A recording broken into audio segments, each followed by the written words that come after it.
Hello, everyone. My name is Jared Mello. I'm the Wizard of Radical Self-Respect and the Shepherd of Black Sheep. Today, my guest is Justin Gault, and he's a bit of a Renaissance man, so I'm going to give him the opportunity to introduce himself. All right. I mean, one, I wish I had as cool of an intro as you do. That was awesome. Like, I'm Thank you. jealous, man. But yeah, no, I'm a certified nutritional therapist. I would consider myself a serial entrepreneur. I work with a lot of entrepreneurs to help build their systems and scale their businesses. I was a professional musician for 15 years. I'm a life coach. I'm a metabolic coach. But I would say first and foremost, my work in the world has been through nutritional therapy and helping people reverse really significant metabolic dysfunction. People come to me that are morbidly obese or dealing with multiple autoimmune conditions or depression or anxiety or PCOS and infertility. Basically, when you've been to everyone else and nothing else has worked, I'm the guy you end up coming to. Awesome. And in this discussion, we're probably going to talk a lot about how trauma really influences a lot of toxic bro culture, medicines, how education can be really just programming, big pharma, capitalism stuff. This conversation is going to go in a lot of different places. Yeah. And I have a lot of agreement with Justin. People might not agree with everything he says, but what I would ask you to do is to not get triggered instantly if you hear something you disagree with. Don't rant and rave and tell him he's just clueless. Now, listen with an open mind and, take what you like and leave the rest is what I would say. But I think what we should start with is that video that I first discovered you on is this one here.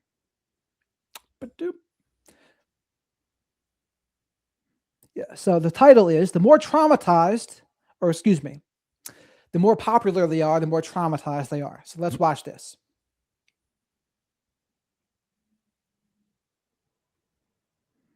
Influencer is, the more traumatized they probably are. And I can show you why you've been taking advice from some of the most broken people in society. You don't become Alex Hormozy when you had a beautiful childhood of being unconditionally loved and accepted. Only a deeply troubled person chooses to sacrifice every relationship, every moment of peace, every other aspect of their humanity just to accumulate more money than they could ever spend in 10 lifetimes. That is not success. That's unhealed trauma disguised as ambition. David Goggins is running 200-mile ultra marathons on destroyed knees because for some reason he believes he's worthless if he's not torturing his body. Kobe Bryant's own family and teammates said he was pretty miserable to be around because he couldn't turn off the obsession. Everything he accomplished in his career came at the expense of basic human connections. Tim Ferriss has interviewed every top relationship expert on the planet, but he can't hold a romantic relationship in his own life. And he's been courageously open and vulnerable about his romantic struggles. But that level of obsession with efficiency and optimization leaves people emotionally unavailable. Our modern society straight up isn't designed for happy, healthy, fulfilled people to rise to extraordinary fame. It's designed for the most traumatized people to claw their way to the top. Because trauma is what creates obsessive drive, and that's what our system rewards. Normal, healthy, well-adjusted people do not sacrifice their health for millions of followers. They have self-worth that isn't tied to external validation. And you are not some kind of loser because you haven't achieved their level of success. You're not quite broken enough to feed the machine. Stop taking advice from people who hate their lives. Share this one with someone who needs to hear it.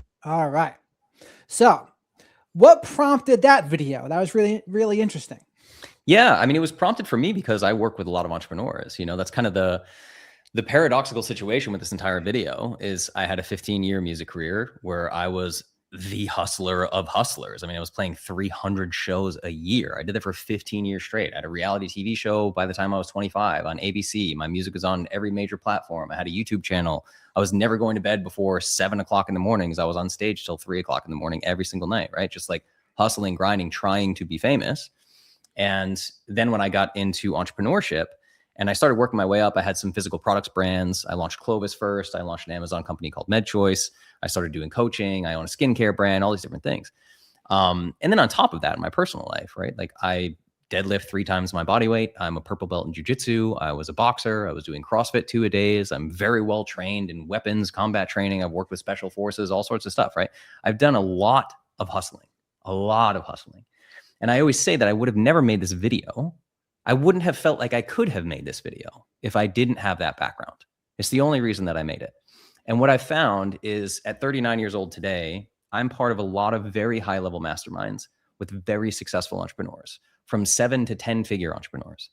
And I end up getting hired by these guys to work on the other 90% of life that they have completely neglected for the almighty dollar.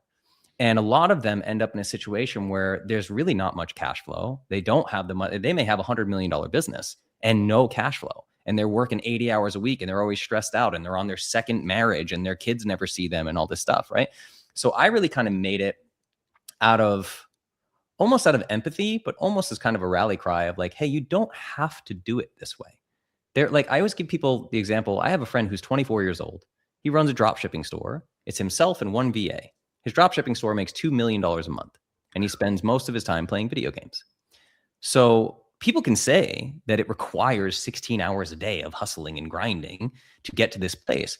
But the example that I used in a later Gary Vee video, it's like, taking skydiving advice from somebody whose parachute malfunctioned and they fixed it on the way down. They're like, look, I survived. I can show you how to do it. It doesn't mean that's the best way to do it.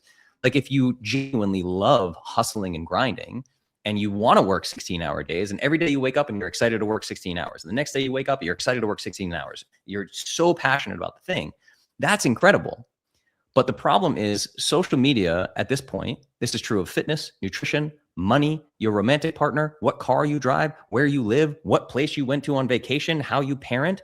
It's a never-ending stream of you are not good enough. Let me tell you all the ways that you are not good enough. And I proved it with this video because a lot of the comments that came back to me were, and I'll say this nicely, no one who said these things to me were more successful than me, right? You're promoting mediocrity. You haven't done shit. And this is why you said this, because you can't be like Alex Hormozi. And you go to their page, they got 100 followers or their private account or a bot or whatever, right? And it's like, they're so bought into the thing, even though they're actively failing at the thing. They're like defending these people because it's been so programmed in us that we've all kind of adopted this mentality. When entrepreneurs became rock stars in the last 10 years with social media, like my dad was an entrepreneur in the 1990s. And no, I mean, I saw him in a newspaper a couple times. He wasn't famous for like just having a business. There was no Jeff Bezos, Elon Musk, like Mark Zuckerberg, all these people, right? Entrepreneurship became like rock star status. So I believe this all happened with the world of the 4-hour work week, where Tim Ferriss in 2007 is like, you can build a business that you work hard up front, and then it generates passive income for you. And you can travel the world, and you can have lifestyle design, and you can go to Thailand and train jujitsu while your business is running in the background. And you don't have to be stuck in an office for 40 hours a week. But then post 2010, all of social media blows up. And if people are honest about what they're trying to do, they are trying to become famous. That's what I believe. Hormozi is very famous. Tim Ferriss is very famous. David Goggins is very famous. Elon Musk is very famous. Jeff Bezos is right. All these people that are in your face all the time, they are the ones that are the most in your face. Alex Hormozi has a full team, so he can make 1,500 pieces of content a week. So you constantly see Alex in your face saying the only way to do this is working 16 hours a day. No, that's just the way that he did it. And the way that he makes money, the way you give him your money to learn from him is by him proving that his way is the best way. So you will give him money so he can teach you his way, right? So what I'm finding is that people are so out of alignment with this that, I mean, I do not know the number of middle-aged men that I have met who are just like completely burnt out. Their health is failing. They have multiple failed businesses under their belt, and they're just continually trying to do the 16-hour work week thing. So that's where the video came from. I'm like, this is becoming very toxic, in my opinion. I think hustle culture has become very toxic and is actually harming people every day. And you think all of that is always a trauma response? Can there be some of that's just, their innate drive, for example? Yes, I think innate drive is real. I think I have innate drive. And I think I had deep trauma that I was unaware of. So I've done it both ways. My entire music career was very trauma-based. And I had this experience where I went with my mom and my sister and my stepdad to watch the movie Rocket Man about Elton John's life. And I was a piano player and a singer. It was my whole career. And I started this when I was 8 years old. So I didn't know any of this at the time. It was only later in my 30s when I studied Jungian depth psychology and I could go back and look at this. I learned very young my ego, or the ego in the shadow. My ego learned very young that if I'm very charismatic and very talented, I will get a lot of love. And there's nothing wrong with that. My parents were very supportive of my talent. But my little 8-year-old brain doesn't know what's going on. And I just say, oh, I get love by being a performer. So I went out into the world and I did nothing but performance. And I didn't learn how to be my own authentic human. And it took me a while to figure out because I was drinking 6 nights a week. I was in Nashville, Tennessee. I'm playing on Broadway, party all the time. I'm living like a rock star. But I always wanted to perform. I wanted to go home and be by myself. I didn't want anybody around. Even if I had a girlfriend, I didn't want her sleeping in my house. I wanted to be by myself because I believed the way that I get love is through this performance. That's where we have trauma-based ambition. When you are so thirsty for external validation, but your internal self-love and self-worth is actually very low. So it was only once I left the music industry, and I call it a 12-year journey that I'm still on, the last 12 years of my life, the core thing I have learned to do is love myself. And it was harder than any martial art, harder than any powerlifting, harder than any show I've ever played. I have goosebumps telling you this because learning to actually love myself was the hardest thing I've ever done. And this is what I want to help people understand. I don't care what they say, but I mean, and the reason I chose all those influencers is because they've made very public statements about their own darkness, their own mental health issues. Alex has talked about the chip on his shoulder he has because his dad, he's trying to prove something to his dad and all the things, right? Like they all have made very public statements about this darkness. And I lived in that darkness. I had trauma-based ambition. Now, 12 years later, I'm able to work with people, and the core thing that I'm doing, right? If I actually put a title on what I do, is like, I'm an architect of freedom. I'm trying to help you escape all of the prison cells that have been built for you. And I'm trying to help you escape the prison cells that you've built for yourself. I have to show up in a certain way in order to get love, right? And this is where you have, commentary from guys like David Goggins, where he's like, sometimes I wake up and I look at my shoes and I'm like, you bitch, you better run. Don't be a pussy. And I'm like, oh my God, like the lack of self-love in this human, like I want to hug these guys. You know what I mean? It's not, I don't hate these guys. I owe more to Tim Ferriss than maybe any human that exists. The 4-Hour Workweek completely changed my life. It's why I started my first ecom business. Tim Ferriss introduced me to psychedelics. He introduced me to kettlebells. He introduced me to jujitsu. He introduced me to traveling the world. I packed up and went to Thailand and lived as a digital nomad because Tim Ferriss said I could do it. I love that man. I've never even met him. And he's one of my absolute heroes, right? I wouldn't trade places with him right now, and that's okay. And he's very open and honest about his struggles that he's having right now, right? As he's, in his mid to late 40s and really wants to have a kid, but doesn't have a romantic relationship. He hasn't been able to figure it out. Cool. There's no judgment on him. It's just helping people understand when you take someone else's blueprint for life and you make it your own without exploring yourself, without really knowing yourself and knowing what your own authentic expression looks like, you're going to end up really miserable in that because there is only one Alex. You can't be Alex. Alex exists. You can't be Tim Ferriss. Tim exists. You're supposed to find your own way of doing it. And I love what you said about it, because one of my favorite quotes of all time is the Bruce Lee quote: absorb what is useful, reject what is useless, add what is uniquely your own. So that's what I find is people were so triggered by this thing. And all of a sudden they're like defending human beings that they've never even met. And like, no, it has to be hard work. And the number of comments where people were like, yeah, I agree with you, Justin, but anything worth doing requires a tremendous amount of hard work. And I'm like, if you say so, right? The most money I ever made on a business, I took 1 call per quarter. I just invested in the thing. That was it. 1 call per quarter. So it's like everything doesn't have to be hard. There's a million different ways to do things, and you need to find what's aligned for you. Right. And I think that video was really a, do you own it test? Do you have real confidence in what your own path is? Because if someone got really triggered by that, then the follow-up question someone like me would have for them is, why does that bother you that he says that? Like, why is it bothering you? Is it because you think, or you don't think that you're operating from trauma maybe, or you think there's nothing wrong with your own path? And when you hear a conflicting view, it really bothers you. But the antidote is when we own our own path, like you said. And I'm not meant to live Alex Hormozi's life. I learned from him.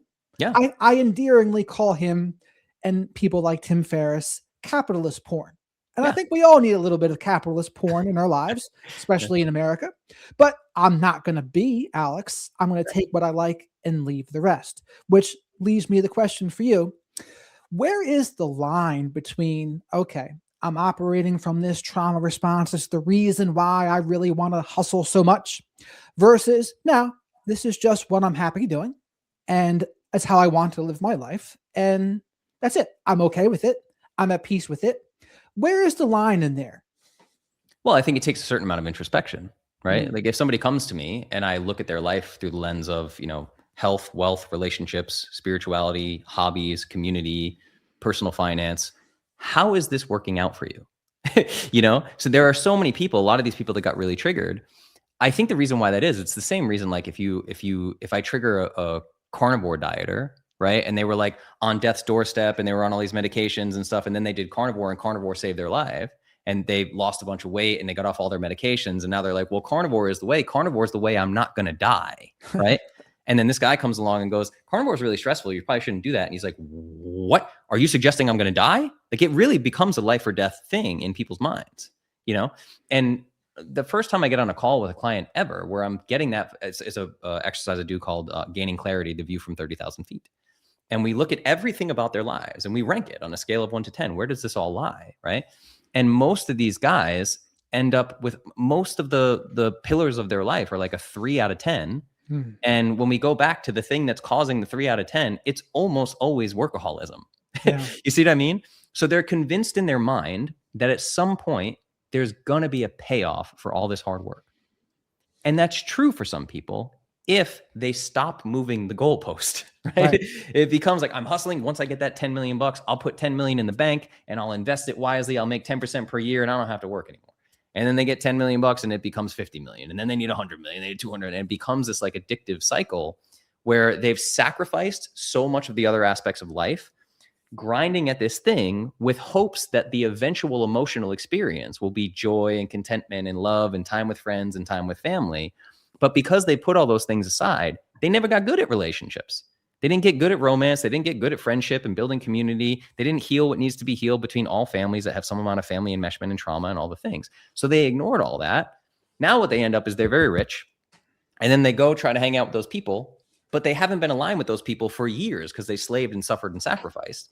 And they realize, now I have nothing in common with these people. Before we started recording, you said something. You're like, yeah, when somebody becomes an elite, they've graduated from the thing. They have very little in common with the people that they started with or the people that they wanted to have relationships, right?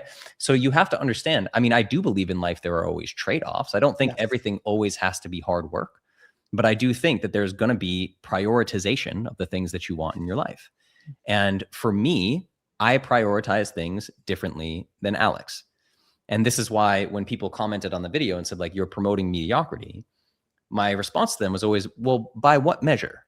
Right? Because I'm an excellent father. Alex is not a father. So we can't compete on those two things. And do I call him, well, you're a mediocre dad, or I'm really good at jujitsu. I don't think Alex is good at jujitsu. So you're really mediocre at jujitsu. I could call Alex mediocre in 1,000 different ways, except for lifting weights and getting jacked and making money. Right. So if I measure the value of a human man by money and biceps, Alex wins that game, right? But I don't want to play that game. So if someone makes $40,000 a year and they have a beautiful relationship with their wife and their kids, or a woman who makes $40,000 a year and has a beautiful relationship with her husband and her kids, or same sex, whatever it is. If you have like beautiful relationships, community, a great family life, your health is great, and you don't hustle and grind, you make 40 grand a year, is your life mediocre? Because you don't measure your life on the same metrics that Alex measures his life. Right. That's the question we have to ask. And every single person is going to be different on how they prioritize their life and how they measure their own markers of success. Right. And that's where people have to own whatever they want. Exactly. Like, okay, if you want a family and you want kids, yeah, I mean, you're going to be doing different things than someone who wants to be Alex Hormozi. And there's nothing wrong with that. But there's many different versions, I would say, of greatness. There's different, and you got to really look to what you're aiming for. Yeah. What is the path that you're on? What are the people on your path doing? And then really being aware of that. And I wanted to ask you, what is your ideal life, for example? I think that's a good place to go from here. What is your ideal life? Yeah, I struggle with this all the time because I'm so bad at getting back into hustle mode. And of course, like I always say this, yes, I've made a lot of money. I've had successful businesses. I've had the music career. I did a lot of things when I was young. I had my first child at 39 years old. Now, I figured out a lot of life before I got into this place where I'm at right now, where the number one priority in my life, and I'm like, it has changed me so much that I have to try to like not cry on your podcast talking about my daughter. It changed my life, you know? And I'm like, I just want to be with her. She smiles at me and it's like a little MDMA trip. Every time it's like, oh my God, I can't, this is insane, right? And it's the hardest thing I've ever done. No one could have prepared me for how hard the newborn stage is. It was super brutal, you know? So I'm having this experience now where I'm, even this podcast, right? Like I went 4 months without doing a single podcast. I didn't go to any social events. I didn't do anything. I didn't work at all. I told my clients, I'm out for 2 months. And then month 2 came and I was like, I'm not ready. I'm going to stay with my fiance and with my daughter as much as I can. I'm going to be there for every morning, for every bath time, for every stroller walk. Right. And I've done that for 4 months now. And I'm just now, you message me and I'm like, yeah, you know what? I want to do a podcast. That sounds good. I'm gonna come out and do a podcast. When I get off this podcast, I'm going to be with my fiance and my baby, and we're probably going to take a stroller walk. Right. So for me, my life is measured on 2 things, and it's prioritized. Priority number 1 is how much do I unconditionally love myself? Which is why I have daily self-love practices. I do self-love like I do bicep curls. If I want bigger biceps, I got to do some bicep curls. If I want to love myself more, I have to work on loving myself more. And that is, it's pretty challenging. It's been 12 years of me doing that. But I know, because of my own philosophy, that my entire reality is a mirror, including my daughter and my fiance. The more I love myself, the more I will radiate unconditional love into them. And what they're getting, the reflection from me that they're getting, is unconditional love, right? So I prioritize my life by those 2 things: self-love and the quality of my relationships. And that is my family, my friends, people that I work with, acquaintances, whoever. How do I show up for the world? Those are my top 2 priorities. It's all about human connection for me over everything else, which is why, and I think the more you have self-love, the less triggerable you become and the less insecure you become in the choices that you've made. So if I'm on social media and Wes Watson says I'm a loser because I don't make 10 million a month and I don't have 5 Lamborghinis, like, I genuinely think Lamborghinis are really ugly. I don't like, I have a $130,000 Tesla. Look at how amazing, right? I love that car. It's great. I use self-drive all the time. It's super cool. I love it. I drive a computer. Cool. I don't want a Lamborghini, right? So we're measuring by different things. So we just have to understand that, like, I think Alex's way is 100% valid. Wes Watson's way is 100% valid. David Goggins' way is 100% valid. But if you start judging yourself and measuring yourself as a human being against those markers, it's a path to suffering, man. It's just gonna be, because it's not your path. You're trying to take someone else's path. I agree with that. Did Wes Watson make a video about you? No, he never has. I just know Wes because I have several friends, all high-level entrepreneurs, who hired him one-on-one. And they started sharing with me his teachings and stuff. And they were very excited about it at first. And I was like,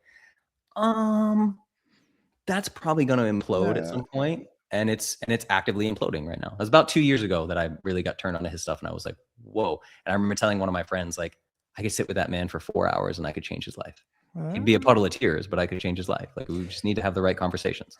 I mean, he probably needs that because he fits all of the fragile masculinity stereotypes a lot of times. And again, like you said earlier, and this is my favorite definition of confidence, is, are you able to hear feedback? Are you able to hear different points of view and then not get extremely bothered by it? Provided, of course, it's respectful feedback. But even if it's not, even if it's a little bit antagonistic or condescending, the less it bothers you, to me, the more confident you are and the more you've owned your own path. And I think your metrics of living your life through, okay, how much unconditional love do I give myself, and the quality of my relationships, that's what life's all about. They've done those lifelong Harvard studies.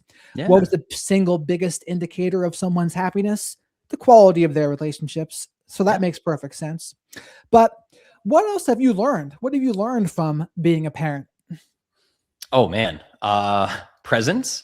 And even with all of the things that I teach, I mean, I literally teach people the things that we're talking about right now. I help people overcome burnout, primarily so in the dieting industry, right? People that have just been perpetually dieting for 30 years and their health is still a catastrophe and they're just like so burnt out. Or people that are burnt out with fitness culture, right? I told you I started my career as a nutritional therapist doing weight cuts for MMA fighters, which is just brutal, and entrepreneurship. I'm helping people overcome burnout there. Relationships, where men just keep failing relationships over and over and over. And that's my King versus Prince program that I told you about, right? So even with all of that, 2 months in with my daughter, I could feel myself like, well, I'm the hero in some people's story. Let me sneak away and I will just message my clients. Are you good? Do you need anything from me? Am I still needed here? And I could feel myself, or like, I like trading crypto, right? I'm like, oh, I gotta sneak away. I need a computer. I gotta check. Like, I could feel myself having this pull to the devices and the pull to creating more revenue and increasing cash flow and all these things. It's like, I really have become, the money game is very addicting. When you start making money, especially when you get even a little bit good at it, Alex talks about this and I agree with him on this. Like, you get very addicted to the idea of making money and the act of making money. The dopamine hit is insane, right? So then I'm sitting there and I'm like, okay, well, I'm good there. Like I'm good on finances. So why am I just continually pulled to this thing? And that's when, journaling and meditation comes in, and I just force myself to just be with it. Like my daughter contact naps on me for sometimes 6 hours a day and 2 different nap times. So I just have a human asleep on my chest, and I'm like, I'm here. This is what I'm doing right now. I am here providing a bed for this beautiful little human that I love. And it really has shown me a lot about presence, and then my own understanding of time. It changed the way that I view time. And I found myself, I believe coaches need coaches, and I have an amazing coach that I work with, and he would catch me because he was like, I just felt like I never had any time. Like, I don't have any time. Well, I want to play more music, and I want to do more jujitsu, and I want to have more time for the sauna, and I want to build my businesses and all these things. Like now I have 6 hours of contact napping every day. Like my day is totally shortened, and I have this short little work window. I don't have time. I want to go to the gym. I want to hang out with my friends, blah, blah, blah, blah, blah. And he just like looks at me and he's like talking about priorities, right? He's like, would you say your daughter's your top priority? I'm like, yeah. He's like, do you know how many people would kill to be able to have their daughter sleep on them for 6 hours a day, but they have to go to some job or something? He's like, your daughter sleeps on you 6 hours a day. You do a cold plunge every day. You do a sauna every day. You go to the gym 3 times a week. You hang out with your fiance. You do stroller walks. And he's like, where is this belief that you don't have time coming from? And I was like, oh my God, he's right. But I created a story in my mind that I don't have time. But the truth is, I'm so abundant in time that I can choose where I want the time to go. And that's a beautiful thing. And it's amazing how like one reflection from a person can really change your mind. But that it really did. It was like, maybe because I had the baby at 39 and it was like a combined midlife crisis or something. I don't know. But I just, all of a sudden I wanted to do all of the things. And I felt like, well, now I can't. I was like trapped. I want to do all these things, but I'm kind of trapped. And I just had to shift my perspective, and it became like more of a beautiful gift than feeling trapped. Right. And you reminded me of the expression they say, when you say you don't have time, you replace it with it's not a priority, because that's really what you're saying. And your mentor there, that's what he reminded me of. And you also brought something up before we went live here about when your child is a toddler, that it only takes looking at your phone 3 times a day, even if it's only for a few seconds, to cause some kind of issues. Could you talk about that? Yeah. And one, I wish, we were just kind of like talking, getting to know each other before the recording. So I really wish I had some like dialed in statistics for you this, but what I saw is there are multiple countries and multiple different like research universities that have done this with parents.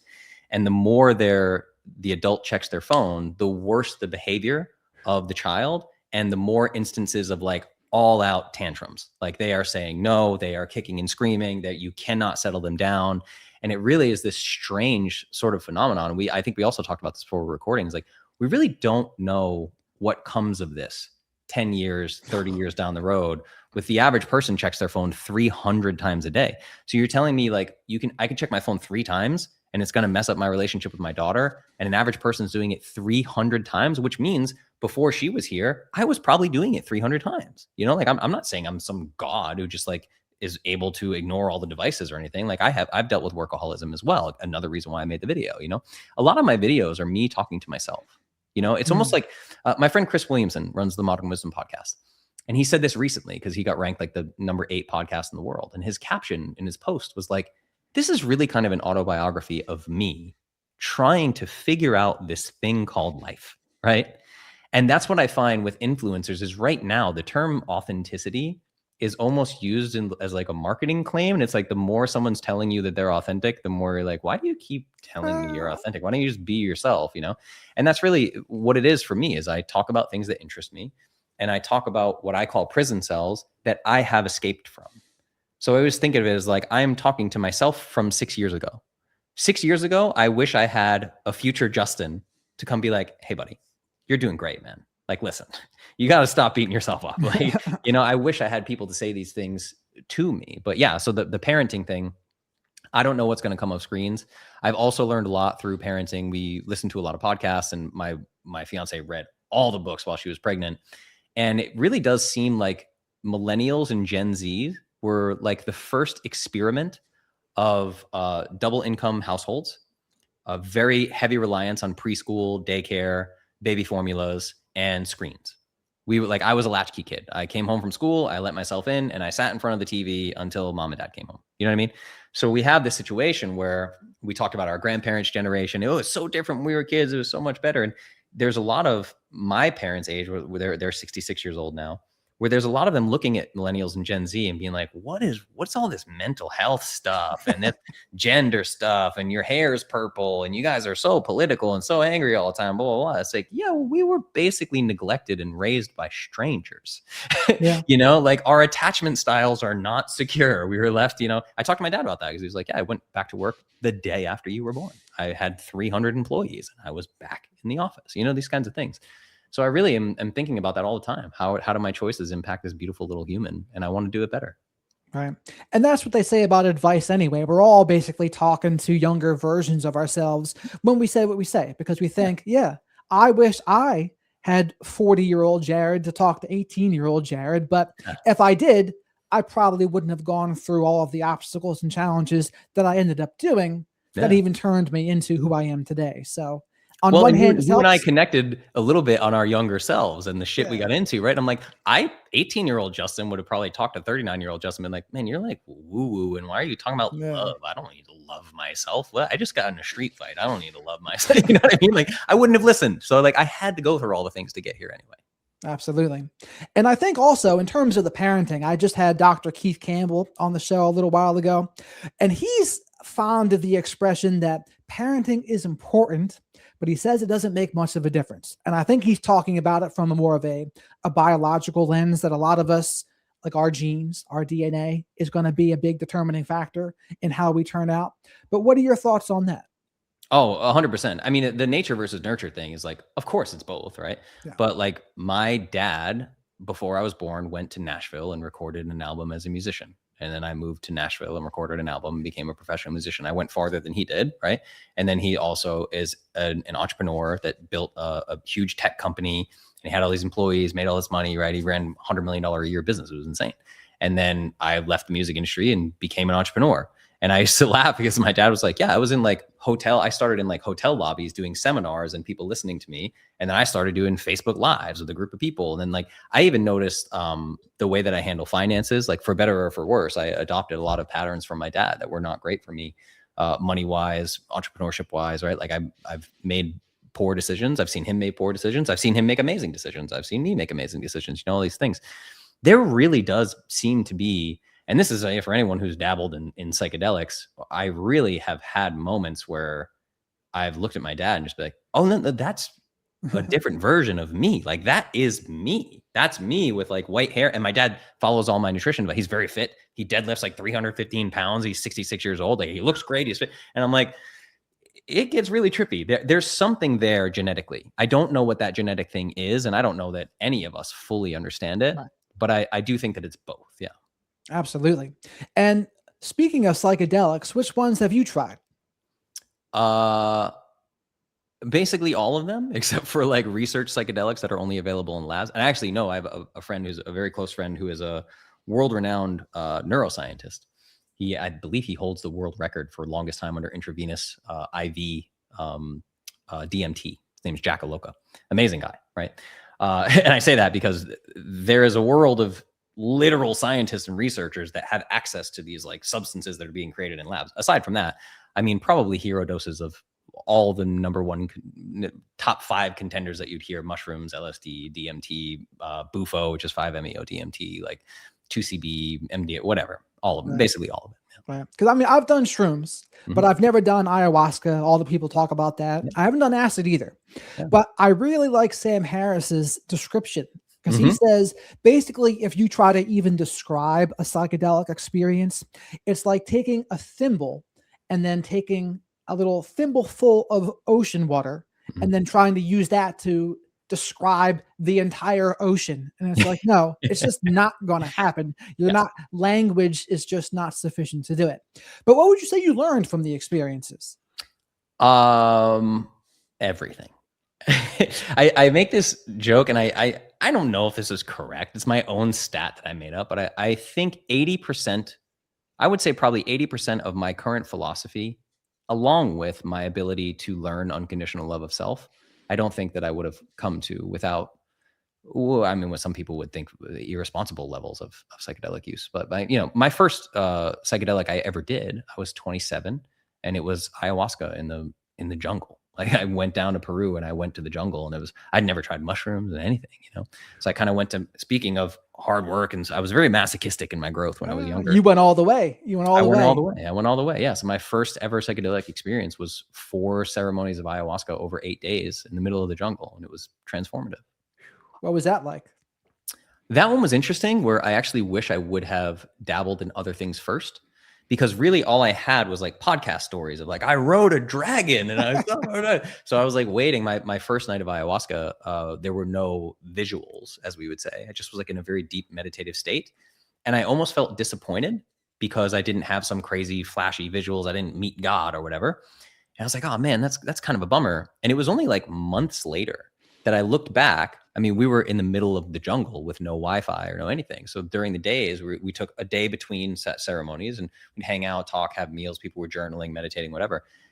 The deepest, most introspective journaling of my entire life. I mean, it just cracked me open in a way that I couldn't even witness in the moment. It was only after the fact where I was like, I thought nothing was happening because I wasn't seeing dragons, But truly, I was learning about my own internal state, my internal experience. And later evenings came where I had trippy psychedelic strobe lights and all sorts of crazy stuff happening. But that journal, man, my journal from that trip is like a prized possession. So it was just the first time and I had done talk therapy, and it was like, they say this, like, oh, one session of ayahuasca is like 40 years of talk therapy. It really is. I just wrote about things that I had never even considered before that moment. You had unlocked parts of your brain and just got you into different ways of thinking, it sounds like.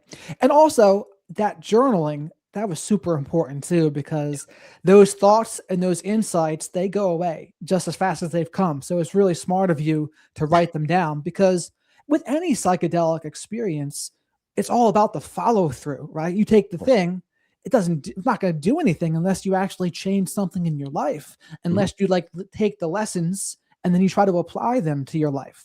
Yeah. Yeah. What we call integration, right? Yeah. And the big thing that I noticed when I came back, that was almost shocking to me. And I talk about this one really palpable experience I had, because at the time I was doing CrossFit 2-a-days. I was obsessed with fitness my whole life. Oh my God, I just would punish myself to no end. And it was very masochistic. And it was because I was a fat kid growing up and I hated my body. And I grew up watching Arnold Schwarzenegger and I loved him. And I had I still have body dysmorphia. I'm still like, I'm looking in the mirror. I'm like, I can see my abs. I'm like, man, you're looking chubby. You got to get down to 9% body fat, right? I still struggle with that. And what I realized after ayahuasca was I came home and I started quitting things that were so blatantly not good for me. Like I had convinced myself that CrossFit 2-a-days was healthy. And I remember I had a barbell up and I was doing thrusters for time, like thrusting overhead. My form's probably shit because I'm doing it for time. I'm doing like an AMRAP or whatever. And I put the weight down and I stopped and I took a breath and I looked down at the barbell, and I had this, not a voice, but like my mind told me, oh, this is not good for me. Like you are harming yourself with this thing. And I was like, okay. And in the middle of the WOD, I put the weights away and I left CrossFit, and I've never done CrossFit since, not a single session. Now expand on that. Why do you think it's harmful? I think it's incredibly useful and beneficial if you are doing it in a way that is useful and beneficial, right? I was doing CrossFit 6 days a week and a lot of 2-a-days, right? So it was just, I had to be the baddest. I had to be the best, right? The same way, like I still am dealing with lifelong low back issues from my powerlifting days, because I was 160-pound body weight and I was deadlifting 425 pounds. And I had it in my head that I needed to deadlift 500 pounds. And I don't know why. I wasn't competing. I wasn't competing in CrossFit. I wasn't competing in powerlifting. It just was like I had to be the baddest, or I had to be the best. The same with boxing, right? It was like I fought a lot growing up. I had like kind of a violent teenage years, and I was like, oh, I was actually always kind of afraid I was going to get beat up. I was just really insecure, right? So then I went and hired the former light heavyweight champion in California, and I learned how to box. I learned how to fight. And then I got into jiu-jitsu, became a purple belt in jiu-jitsu, and then I started doing weapons training and all these different things. But it was all really, again, it comes back to that lack of self-worth. I didn't think of myself as valuable as just me. Like, what does Justin bring to the table as an authentic human? If I'm sitting in a room with you and we're like hanging out on the couch, I'm at your house, you invite me over, and we're like, we're going to hang out on this couch and we're going to talk for 3 hours. Like, how much time is going to pass before I start to try to tell you about my dope music career or how much weight I can lift or I train jujitsu. Do you train jujitsu? Right. You know what I mean? And I realized that I was like flexing. I was constantly adding to what I call my Iron Man suit that was making me feel like bigger and larger than life. But the thing about the Iron Man suit is there's this ooey gooey, super sensitive, vulnerable heart in the middle that I'm trying to protect. And that was really it. I realized I was doing a lot of this stuff because I never really felt safe. And I felt like I had to add value in the world to be loved. And then when I traced that all the way back to when I was 8 years old, and by none of the grown-ups' fault, but the grown-ups were like praising me, that they were literally calling me a phenom. Like, this is the next Billy Joel when I was playing piano. And I learned very quickly that like being exceptional is the way to get love. And which is why I'm always very careful when I talk about self-love. And I say the thing I worked on is unconditional self-love. Like, can I love myself when I'm just too tired to go to the gym? And it's actually not good for my body. I told you right now, I'm on 3 hours of sleep because of the baby, right? It wouldn't be good for me to go try to hit a PR deadlift on 3 hours of sleep. That's not an act of self-love. I would only be doing that to prove how hardcore I am and how I can still perform on 3 hours of sleep. So this is really the core thing for me that I'm trying to help people get to, is when you get to a place where you really love yourself unconditionally, it doesn't actually diminish your ambition. It doesn't take away from you wanting to do things. You just go out and you explore hobbies and explore doing challenging things because they're fun and you enjoy them, right? Like jujitsu is very hard, and it's very hard for a lot of people. It's not hard for me to get myself to go do jujitsu because I really love it. Right. I don't like Muay Thai so much. If I wanted to, I've trained Muay Thai before and I don't really enjoy it. So if I force myself to do Muay Thai because hard work is a good thing, it's like, well, why? I could do this other thing that's also challenging, but I really, really enjoy it. You see what I mean? So you can start to explore the world because you love things and you're choosing to have a new unique, I call them unique consciousness experiences in my coaching. I try to have people have as many unique consciousness experiences as they can have, because people hire me and they're 45 years old and I ask them, what do you like to do? And the number one answer I get is, I don't know. Because people have been on autopilot for so long, doing what they think they need to do, working some job just for money. They're not fulfilled in the job. They're not passionate about it, but they're afraid if their paycheck goes away, their whole world's going to fall apart. If they don't have health insurance, their whole world's going to fall. Everyone is so scared all the time. And they're just operating from this place of fear, where if I love myself unconditionally, life becomes like this really fun video game that I get to explore. And that's the balancing act, right? Learning how to accept ourselves as we are and love ourselves while also continuing to grow at the same time. Yeah. That's tough because, like you said earlier, a lot of people, they have an uncomfortable feeling that's driving them. They have this angst. They have this sometimes self-loathing or trauma or whatever it is. And that's their motor.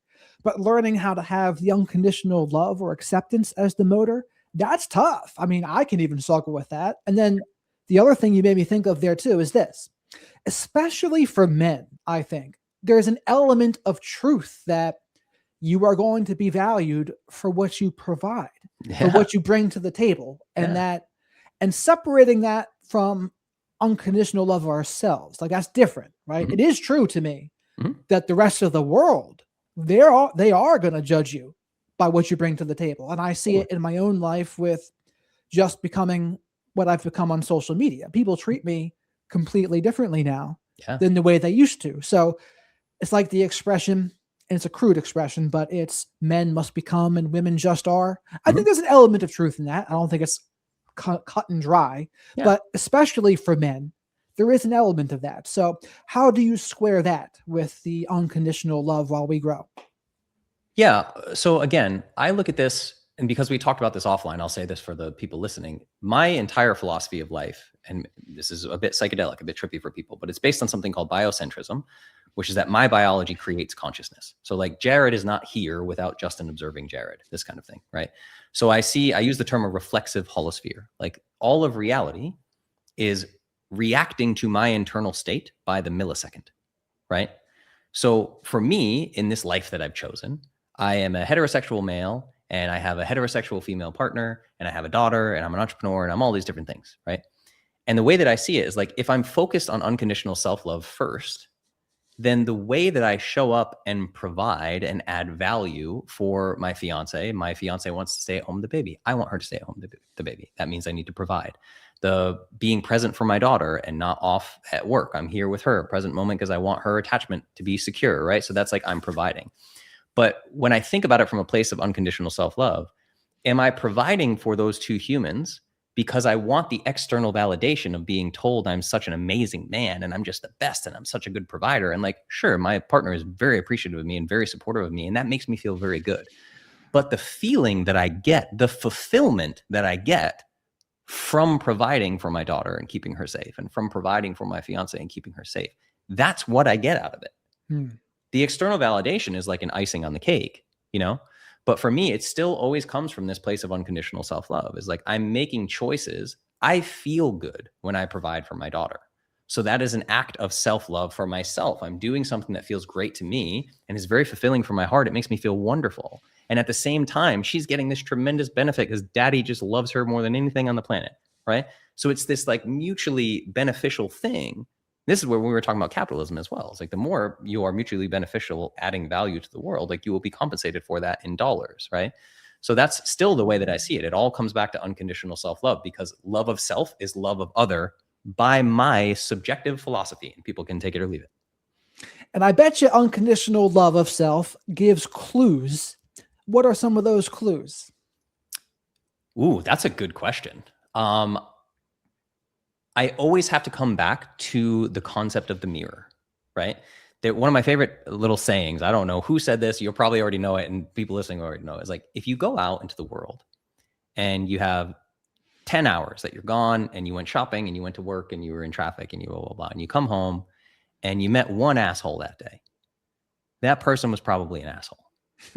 But if you go out into the world and you're out there for 10 hours and you meet a ton of different people and every single person you met all day was an asshole, you're the asshole, right? So the biggest clue of unconditional self-love is, how do people treat you?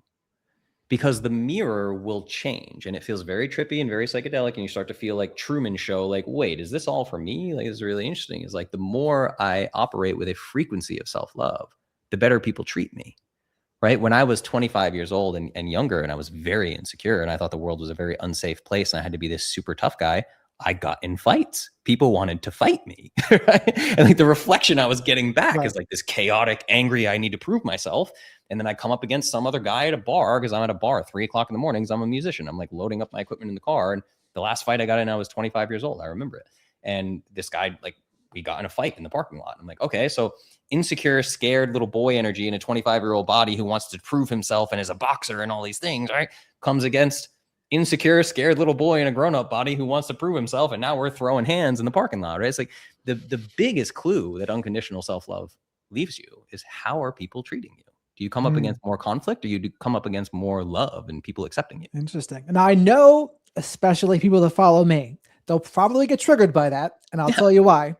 Because I talk a lot about narcissism and toxic behaviors, and so they'll say, well, that's something a narcissistic person would say, which, to be fair, some of them may try to say that. Like, they'll say that to invalidate others or to dismiss their experiences. But what I would say the difference is this. I think what you just said is something to strive for. I don't think it's going to be like maybe 100%, because there will be assholes. I think that's also true. And sometimes when people treat us poorly, it's not always a reflection of us, but I think it often can be too. Like, it can be. And I think it's a good metric to say, all right, what are we giving to the world? Like, what's the energy we're putting out there? Well, and here's the thing. Sorry, you continue. I don't want to interrupt you. Well, I mean, the last thing of that song is, when you're smiling, the whole world smiles back at you. Yeah. It's like, there's truth in that. I would just caution people to say, no, it's not completely black and white. It's just something to strive for. And I think it's a good way to see it. Yeah, and agreed, right? So let me take this further. The reflection is always the lesson. The reflection is always a lesson. For me, and again, this is totally subjective, and I create my own reality, right? Like, this is my experience. So I'll use the example of, let's say I'm a woman and I'm in a toxic relationship that is abusive, right? So I've been with this man for years, and he's always treated me poorly, and he puts me down emotionally, or even puts me down physically, and bad things are happening, right? And then I hear Justin on a podcast, and I go, well, I just need to love myself more, and my partner will stop abusing me. Well, no, the reflection is the lesson. Right. If you unconditionally loved yourself, would you stay? You see? Yeah. So we're, of course, and this is why I use the example of if you meet one asshole, that person was probably an asshole. And the reflection there is like, how do you show up for yourself when you're being treated poorly? And can I leave that situation while loving the other person? This has happened to me with family members. There are people that I love unconditionally who do not get to be a part of my life.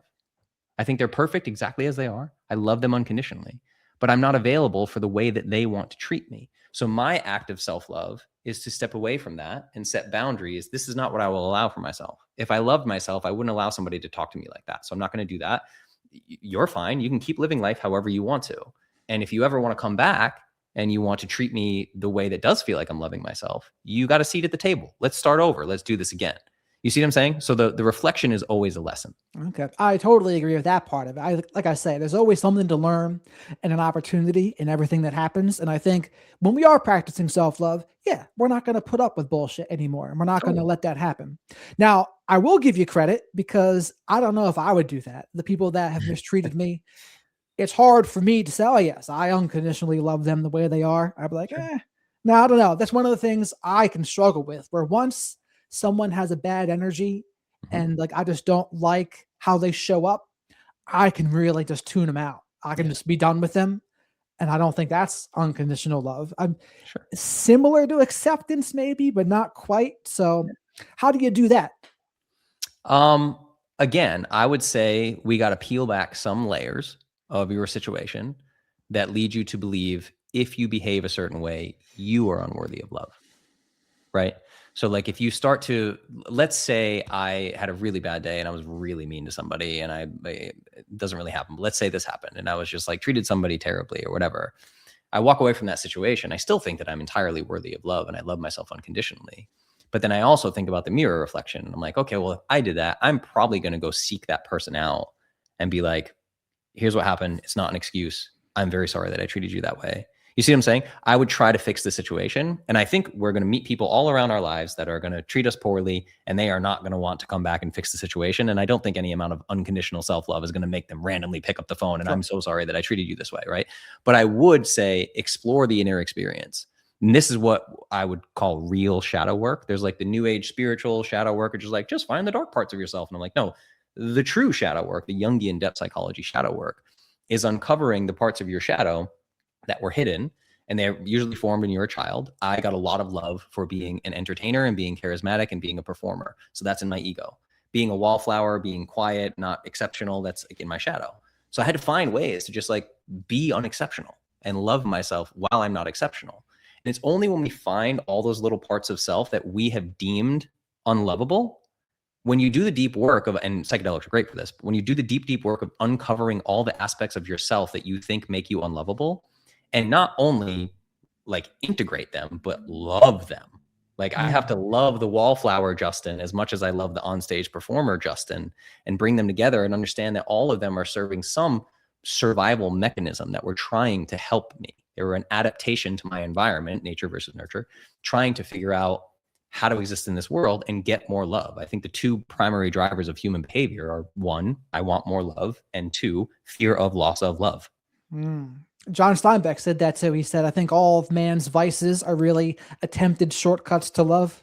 Exactly. Yeah. 100%. Right. So that's the question I would ask for you. And this is for like, obviously not to answer on a podcast or something, but like, are there any little pieces of self where you're like, yeah, you know, that piece of Jared, I really don't like that piece. When I'm that way, I don't like that. When I'm in that energy, I ain't about that. I'm gonna look away from that version of self. Sure.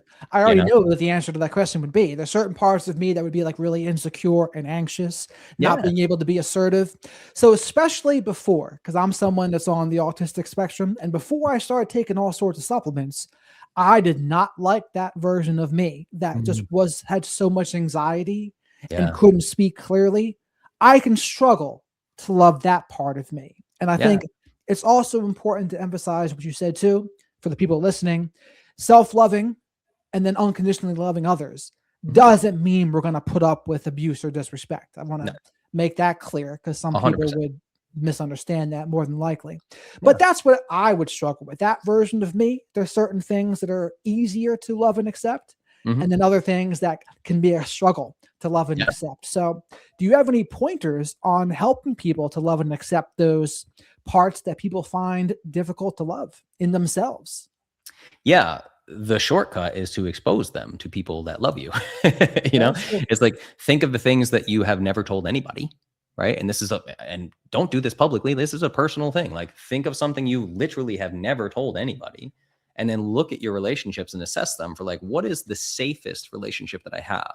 When I do King versus Prince and I help men with their romantic relationships, I always talk about unconditional safety is really more important in a romantic relationship than unconditional love. Unconditional love kind of comes after. So if I have unconditional safety, meaning I can come to my partner and express anything to them, and they're not going to run out the door. Oh, well, you're awful, and I'm out the door. It's like, no. Let's talk about this thing, right? So I think the deepest, darkest, most challenging shadow work that you can do is when you do uncover those parts of self that you're uncomfortable with, find a way to express them with someone who is safe.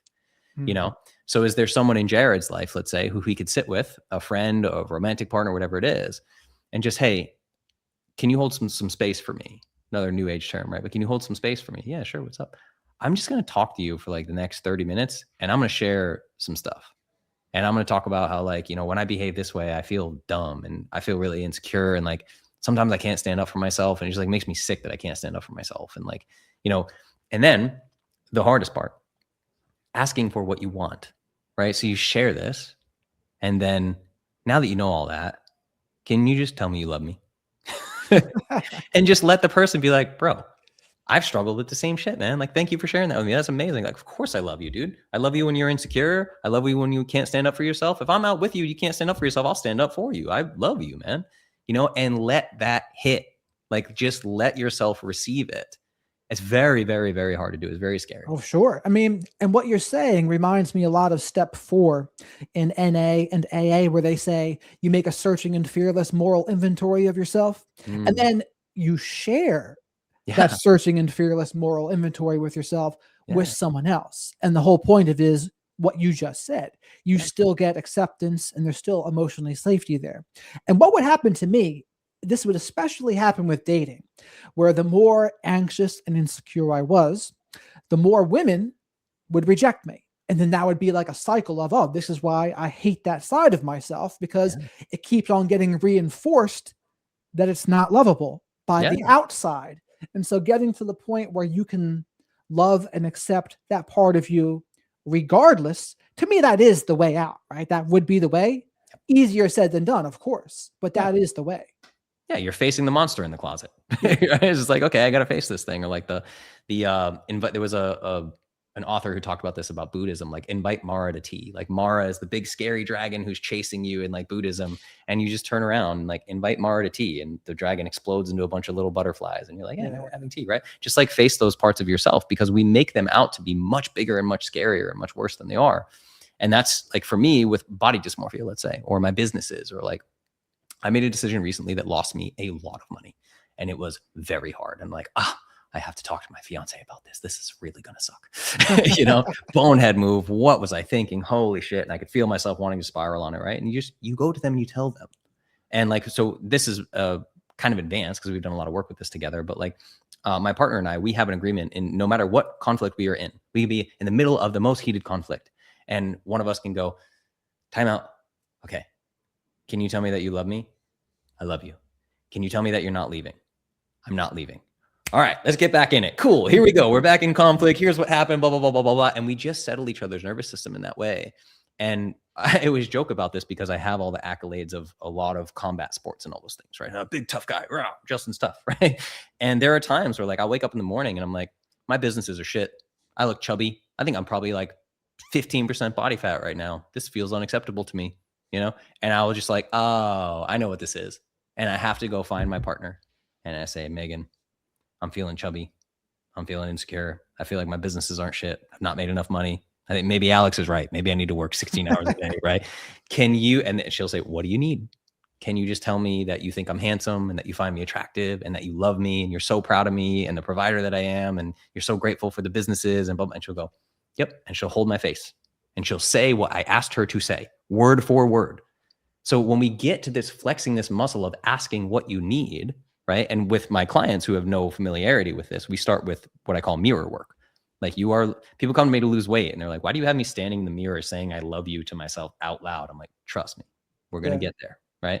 Because nourishing your body and giving yourself healthy food and getting sunshine and putting your bare feet on the ground, those are all acts of self-love. Nourishment is an act of self-love. Restriction, punishment, get your ass to the gym, don't eat any carbohydrates, hate your life, like that's not self-love, right? The way to real optimal health that lasts a lifetime is only through nourishment and self-love. So just literally ask for what you need, either from an actual mirror or in my reality, from other humans that you believe to be a mirror, you know? And in those cases, it just takes someone to be compatible with. And as I grow in this space and in relationships, compatibility really is so much. The person that you can feel emotionally safe with, where all of those difficult conversations, they're not even nearly as difficult when you find someone you're compatible with. But if you're not compatible with someone, even the smallest things can turn into a nightmare. So I really stress that with people. Like once people understand narcissism, toxic behaviors, really work on the compatibility piece. And how do you find someone you're compatible with? Well, you own who you are first. You know and understand who you are. And then when you know that and you understand yourself, you know your interests, then I think you'll be much more likely to find someone you're compatible with. I mean, you said that perfectly. As you were saying it, I'm like, yeah, this is the authenticity piece, right? Yeah. We live in this world. You remember like Neil Strauss and The Game? Oh yeah. Right? Like pickup artists and all this stuff. You know what I mean? It's like really, I always think about this. Megan and I talk about this, my fiance, where we're like, when you really get this down and you have a conscious romantic partnership where you don't have dishonesty, where you don't lie, it's almost like not fun to watch like sitcoms and romantic comedies because you're like, all of this whole movie would be over if they just stopped lying to each other, you know? So it's really this thing of like, we've been taught like your Tinder profile should be all your best pictures and like rent a jet so you can take a picture by the jet where you're like pretend to be a whole bunch of things that you aren't actually. Avoid your authentic self. Take your authentic self and put it over here. Show up as the version of the world, the version of yourself that you think the world wants, so you can get more dates and get hotter women and blah blah blah blah blah. And it is a train to catastrophe because you can only keep that's your Iron Man suit that I talked about earlier. You can only keep that facade up for so long. So even if someone's dating you, and this is where they talk about the rose-colored glasses, like, oh, 6 months in, they turned into a different person. I'm like, yeah, because you can't keep up the facade for 6 years, right? Like eventually you have to take the Iron Man suit off and people are going to see the real you. It's far easier, like you said, owning your own situation, owning the path that you want, owning who you are in the world. If I show up on a first date as my most authentic self, then that is the very best filter that I can have for weeding out people in my life who are not for me. And I'm not going to waste time in a relationship for 3 months while I'm pretending to be something that I'm not, only for this relationship to fall apart. Now I just wasted 3 months playing make-believe. I'd much rather just show up as myself and attract someone that I'm actually aligned with. Absolutely. And quick aside here, I have actually stayed a couple weeks with Neil Strauss in Malibu. There's an interesting story behind that, but there's an interesting life they live over there. And so I've read The Game, and I actually joined his group because I read The Uncomfortable Truth About Relationships. It's his kind of post-pickup era, which is a very interesting book. And there's a lot about authenticity in that book. There's a lot about opening up and the things that I guess maybe they weren't doing before. So I thought that was interesting. Yeah, I love that he did that follow-up. It was amazing. I was like and it was funny too. That's the thing when I watch influencers and their experience, I'm like, man, I am so happy for this guy. Like I'm really happy that he figured this out. It's amazing. I love when romance works. It's the best. And he was on Chris Williamson, I think maybe 6 months ago, maybe 6 months to a year ago. He was on there. Cool. I didn't know that. I'm not going to listen to that. Yeah, you check it out. 'Cause I mean, you said you're friends with Chris Williamson, so yeah, he's here in Austin. He's a homie. Great guy. Yeah, because everyone's gone to Austin now too. You got the Rogan Sphere there, Chris Williamson. Who else is there? Brian Callen, Brendan Schaub, freaking the whole crew. Theo Vaughn came out now. I think he may be here. A lot of people, So another thing that was controversial that you said on Instagram, you said trusting the science is slowly killing you. Yeah. What do you mean when you say that? Yeah, that's a great one. And I love, Instagram reels are 90 seconds, I try to remind people of this. Like, I'm sure there are people who saw the traumatized influencers video of me and they have a very specific idea of who I am in the world and the person that I am. Tip of the iceberg only. Yeah. And then they'll listen to this and be like, oh, wait a second. I kind of agree with that guy. Usually humans are more aligned than they realize that they are.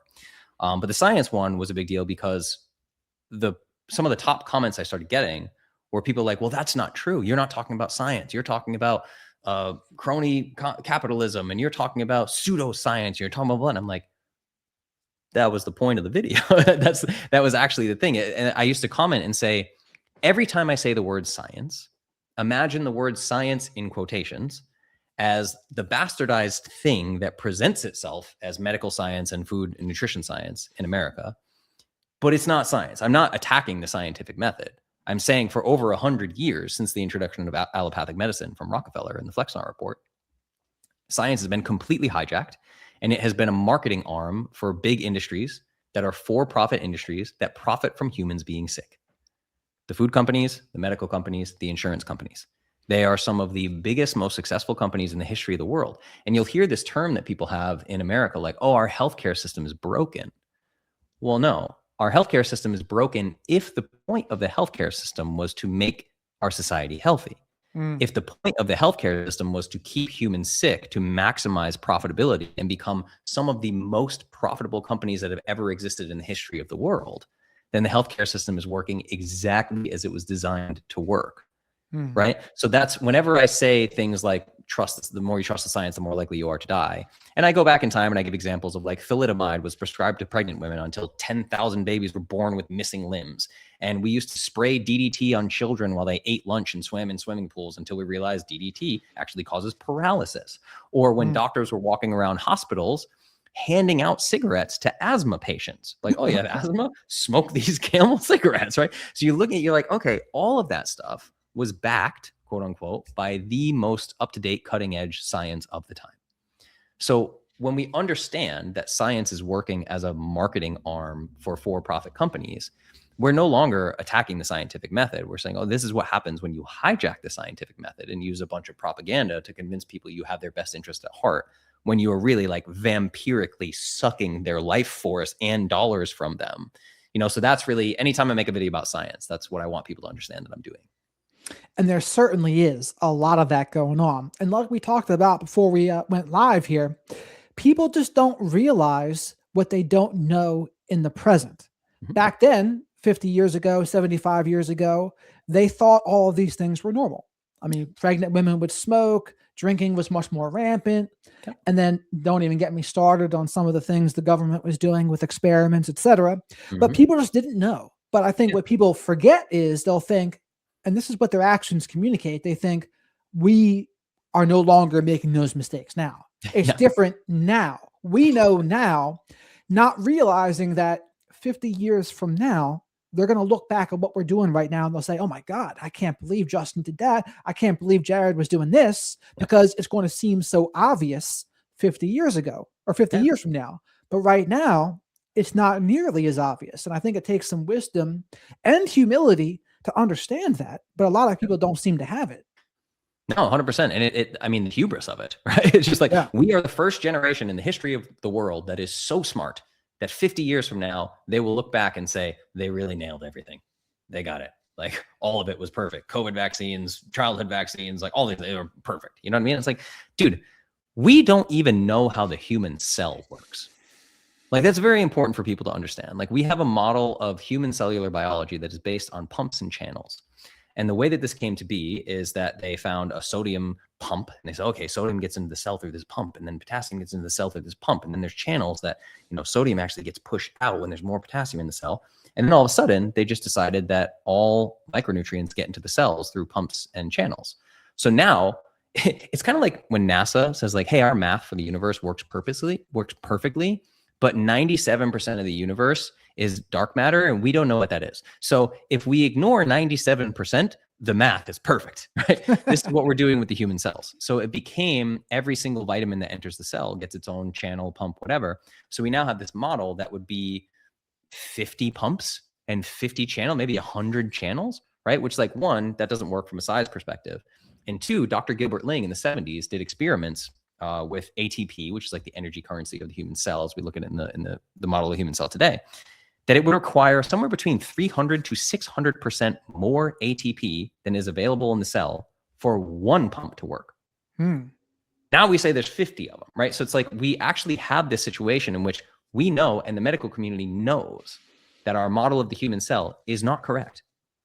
So of course, 50 years from now, we have AI, we're about to have quantum computing, all these different things. Like, we're going to figure it out to a better degree than we understand it now. And we're going to say, oh man, some of those pharmaceutical drugs, right? I did a video about SSRIs, about PSSD, which is post-SSRI sexual dysfunction, which is SSRIs in certain people. And of course, the pharmaceutical companies knew this. And now there's going to be massive class action lawsuits like there were with opioids. They said they weren't addictive. They knew they were. They pushed it out anyway. They knew SSRIs cause sexual dysfunction. In some cases, permanent, lifelong genital numbness, even if you stop taking the drug. Like, we're talking chemical castration, right? So the only way that something that catastrophic works with medicine is you have to have the model wrong, right? Like, you're causing, there is one effect happening, cause and effect, whatever. Like, you're pulling one lever that is making a change happen in the human body. But then there are all the downstream impacts of that lever that you're pulling, in this case being sexual dysfunction. So we've toyed with our own cellular biology so much with little to no understanding of how the thing actually works, right? It's very, very scary, man. That's when you start to realize, like, this is why medicine doesn't cure anything, man. Right. Medications don't cure anything, and they all have side effects. They all create unwanted side effects. So, like, of course, we're not getting the thing right at its core. Correct. I mean, I'm a big advocate of natural things. I think most of what we need has already been on the earth in some form or another. So there's might be a couple exceptions to that, but for the most part, I think we were given most of what we already need. And what you were saying reminds me of someone that Christian John is his name. He's hypervigilant on Instagram. Okay. He says something along the lines of, we have a disease model of medicine in America. And the disease model does not like it when people get well. It's there to keep you sick. That keeps the cogs in the wheel turning, people making more money, the doctors, the hospitals, big pharma, etc. So it's definitely something that's going on. And you had mentioned to me before that you're going to be in a documentary with RFK. Yeah, there are 4 different Maha documentaries. So Jeff Hayes, his amazing team, is a great documentary filmmaker, is creating 4 different documentaries. There are 2 of them that are out now. I came in a little late into the filming. I was like a last minute ad. They called me up. They called me up 2 days. Can you film in 2 days? I was like, yeah. Filmed in Austin. And then they asked me if I would go out to Utah and film for more of this conversation. Like, hey, there is a very critical piece of loving yourself that is important when we're talking about how to become an optimally healthy human being. So the next documentary comes out in January. And that's been cool. It's been a really, really fun thing to be a part of, right? But there's so much, like, health and wellness has now become unbelievably political. And in some ways it had to become political because that's the only way that we can drive some of the regulations we're seeing now, where RFK has made a lot of changes, like banning food dyes. Like McDonald's is about, I think they just committed $200 million to regenerative agriculture and switching to beef tallow for their fries. Like, that's a huge deal. Like, we're changing really, really big things in the US, but because RFK is connected to Trump in some way, and we have such a political, society that's so at odds with one another, it just becomes big and scary. And I had to have a lot of conversations with my family about that. I'm like, do I want to say yes to this Maha thing? Because I am not political, but I really believe in what Maha is doing, So it's been an interesting sort of like tightrope walk to have to walk, because I think, like you said, sometimes I get hate online for my nutrition stances. And when I do, I just go, I tell people to eat single ingredient whole foods. I tell them to get sunshine on their skin. I tell them to sleep well. I tell them to go for walks and surround themselves with people who love them. If you think that is quackery, all right, cool, man. Like, I'm not going to get triggered by that because I don't agree with you. I think that is just like the basics of getting back to human nature, the way that we did things naturally. Like, the biggest magic pill on the planet for your health and wellness is your sun. Like, you want to change your life in 14 days, watch the sun come up with your naked eyes every single day for 14 days. I promise you will feel different in 2 weeks. I bet. I mean, that's what humans were meant to be doing. We were meant to be inside so much as we are in this day and age. And again, that's the other thing. All of these health stances, it gets tainted because of politics. Now, everyone sees it through that lens. Mhm. So whether you talk about autism and vaccines or anything in regards to health, you hear the word RFK now. Yep. Instantly, some people will say, because he's attached to Trump now, oh, he's a loon, right? And they'll dismiss everything he says. Yep. And it reminds me of how, ironically, a lot of people see science in a dogmatic way now, where they're like, you must agree with this science as it is right now, as opposed to doing what I would do, and I think you do, being a little more questioning with things. Like, why don't just accept these things blindly because they say? No, like, question what's going on here a little bit. See what's actually working for you. That's what I would suggest. Yeah, for sure. And then understanding the limitations of science, right? It's like, you cannot study most of human biology in a laboratory. You can't, right? There was a great podcast with Dr. Jack Kruse and Dr. Andrew Huberman on Rick Rubin's podcast. And it was an 8.5-hour conversation. And there were these massive aha moments going on for Huberman, because Huberman owns his own lab. He runs a lab and does experiments. And Jack Kruse just kind of leans in and looks at him. He's like, yeah, so all these lab experiments you're doing, like in Petri dishes and studying cells and stuff, how many of those studies were done under artificial fluorescent lights? And he's like, all of them. He's like, bingo. So we know, right? Like, you go out in the sun, you create ATP from the sun. So when you have sun on your skin, just like a plant, right, you start to create energy from the sun. Not the same amount of energy you would make from eating a big meal or something like that. But we know the sun changes your biology significantly. Like, an example that I give is a banana, right? If I'm here and I have all these lights on me, artificial studio lighting, I have my MacBook Pro webcam, which is blue light and flickering in my face 1,000 times a second, right? And I eat a banana right now and I test my blood glucose, I'll get one measurement of blood glucose. And then tomorrow I can repeat the same experiment, but I'm out in my backyard, I have my bare feet in the grass, there's no screens around me, I'm shirtless and the midday sun is cooking down on me, and I eat that banana, I will have a completely different blood glucose response. This is very important for people to understand, because most of the scientific studies that we do are in completely sterile environments with artificial lighting cooking these cells. Like, I have a near infrared sauna here in my studio because near infrared light is unbelievably impactful for biology. So if we know that light impacts things in those ways, those studies actually become useless. You know, it really is. And this is, again, the thing, like, we look back 50 years, like, wait, what were they thinking? It's almost comical how wrong we have gotten this thing. Like, it really is tremendous to see the blinders and all the different multifactorial things that are going on. It's the same way, like, you know, I have a baby, right? When babies breastfeed, the mother's nipple is sensing saliva and will change the breast milk in real time for what that baby needs. So if the baby is dealing with some kind of exposure to some kind of virus or bacteria or something like that, and they're struggling with it, the mother's breast milk in real time will start creating antibodies for that thing and send it into the mouth of the baby.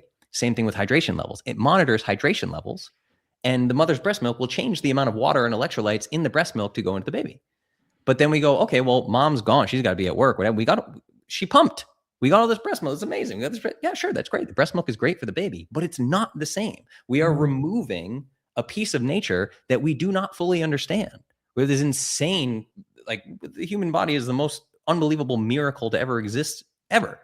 And there's so many things, so many little nuances that we don't understand. And science is, you know, the term reductionist science, right? We're reducing it down to these little parts, you know, like there's a hand surgeon. Like, a hand surgeon specializes his whole life in, like, how to operate on hands, but he doesn't know anything about nutrition. And you're like, okay, well, the way your surgically changed hand is going to repair its tissue is through nutrition. We should probably know about nutrition, but it's too reductionist. So this is the thing. When people are just screaming, show me the study, show me the randomized control study, show me the human outcomes. I'm like, oh my God, man. It's so hard.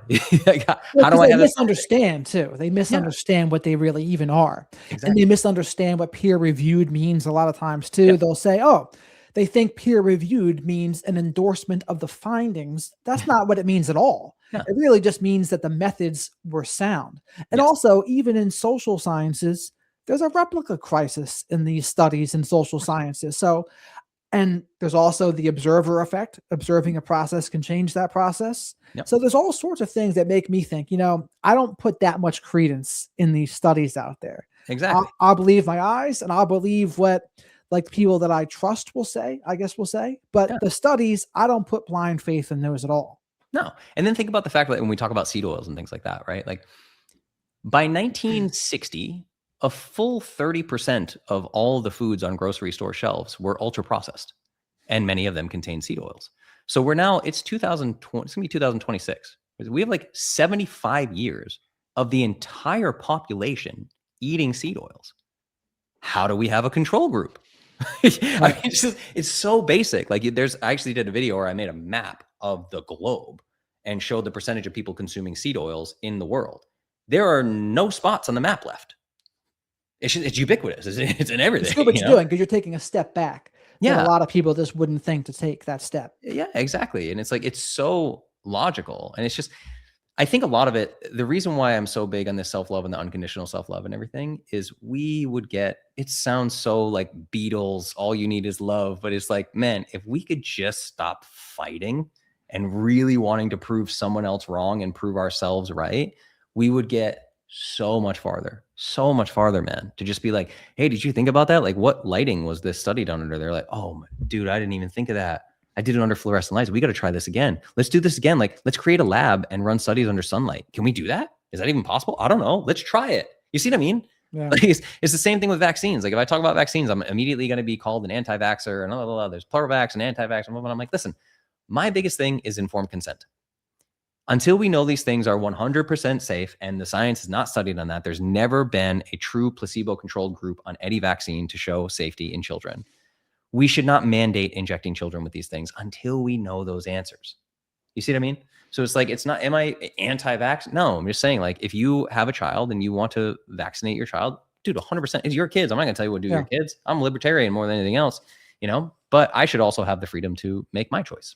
I agree with that. I mean, I was vaxxed as a kid, but I'm also someone that I don't plan on taking any vaccines for the rest of my life. Yeah. And again, I'm not on one side of it or the other completely. I think people should be able to do what they want to do.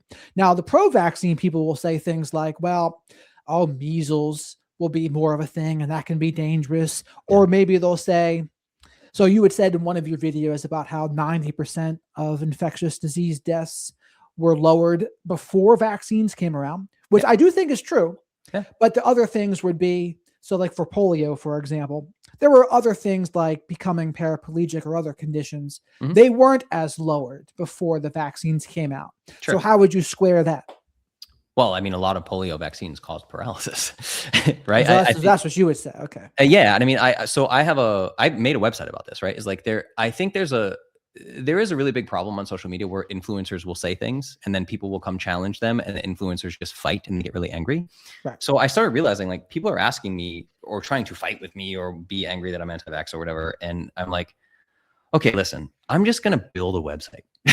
So I built a website that's vaccines.justinnault.com. People can go to that right now. It's totally free. I'll add to it as I have the time, but I set up all these charts and everything, right? There's acute flaccid myelitis, which is a form of paralysis. And you can watch the polio charts where it's like, you see right after the polio vaccine was introduced, doctors all around the world were instantly told to change what can be diagnosed as polio.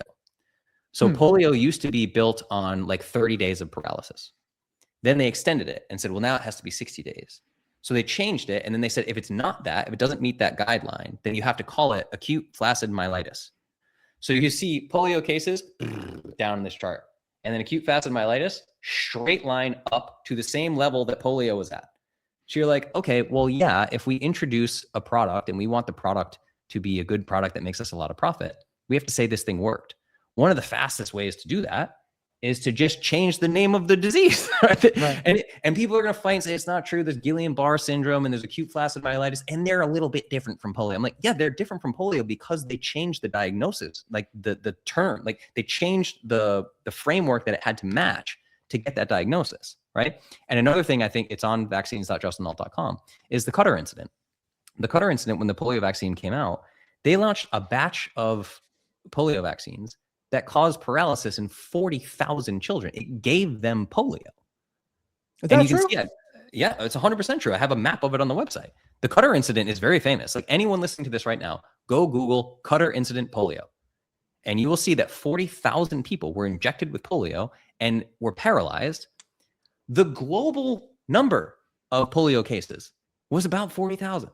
So in a single dose of vaccines, you doubled the amount of polio on the planet.